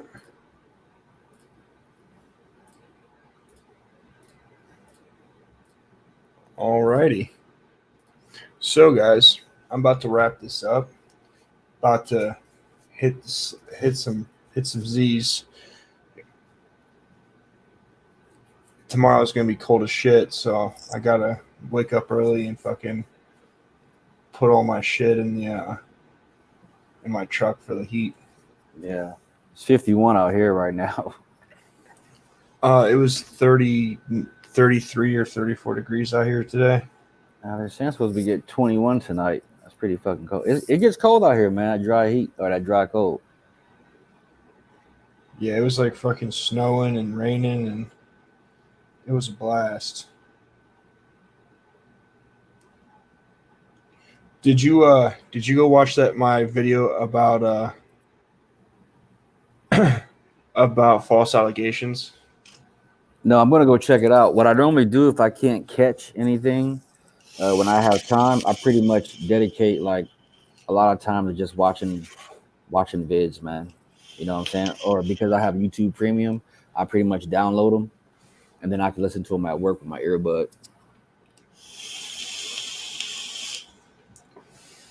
If you have Premium, you can play it, and you can lock your screen, and it'll play while your phone's not not open. Oh, I know. That's why I got YouTube Premium, because I play it through the app. Play it through the app and not on the browser.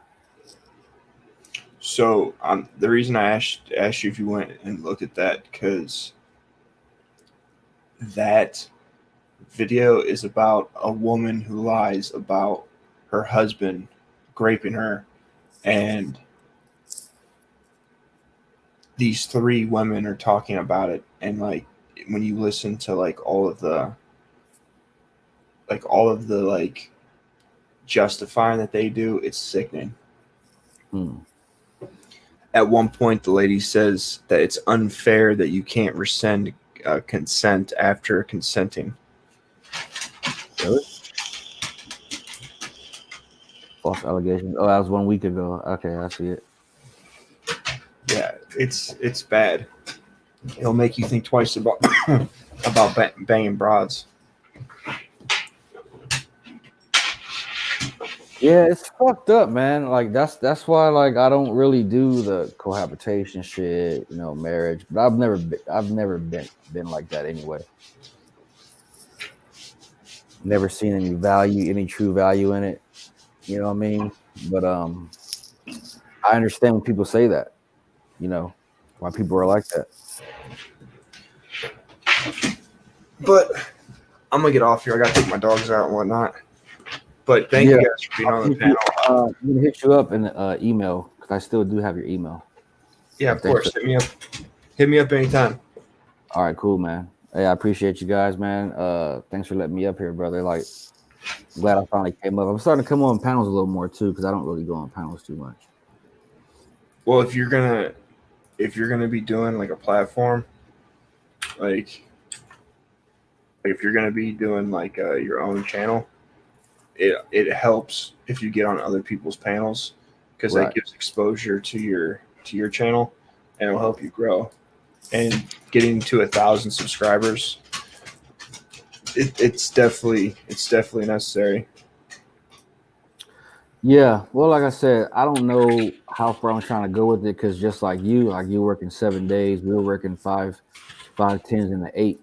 You know what I'm saying? Like, I don't know how these guys do it.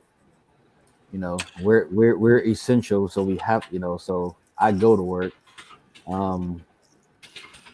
don't know. I mean, I'm gonna see, you know, what I do with it. Like I said, I'm not really doing red pill content, but every now and again, I don't know. You know what I mean? I am around. I do check out content creators. So even if you just get a GoPro, if you get a GoPro and attach it to your body and you wear it while you work, and then you just cut up your videos to show like the start and finish of something. Yeah. So that you can get the content while you're working, and your only time is really going to be the editing at home. So you're not doing it so much like having to go to work and then get off work and then put something together to figure out like you don't have to put together outlets and shit in your house. You can just record shit you're already getting paid to do.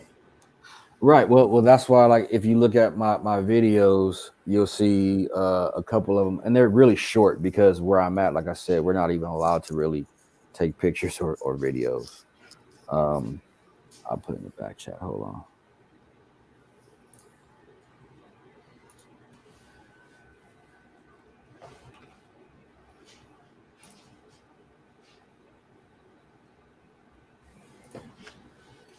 No, I'm not taking the vaccine. Neither. They can miss me with all that.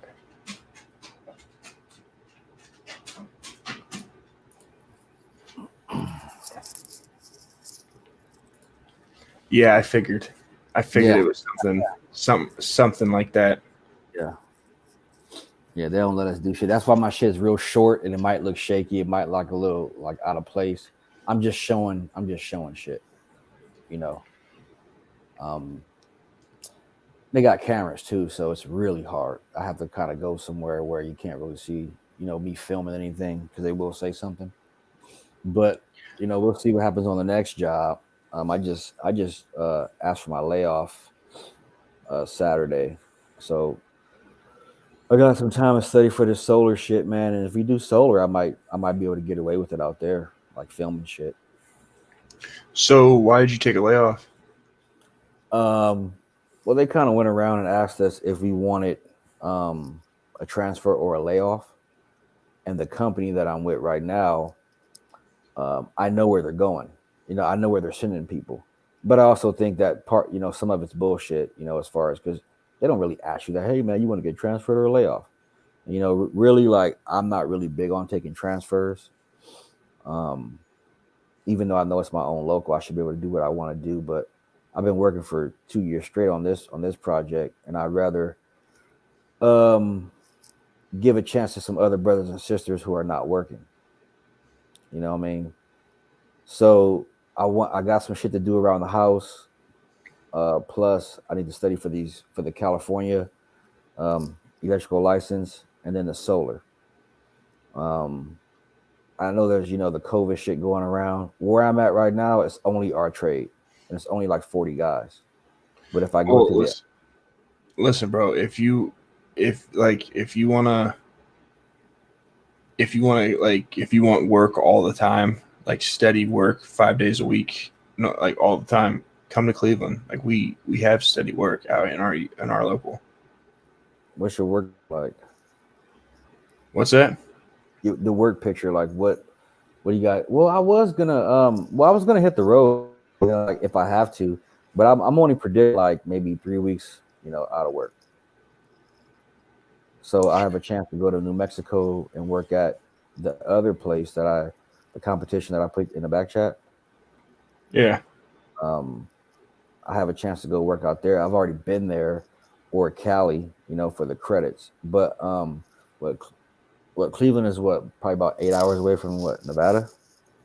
I've never been to Nevada, so I couldn't tell you, but I'm just saying, like, if you end up, if you want to come out here, there's work all the time. Like, you don't really have to worry about getting laid off out here. There's always work.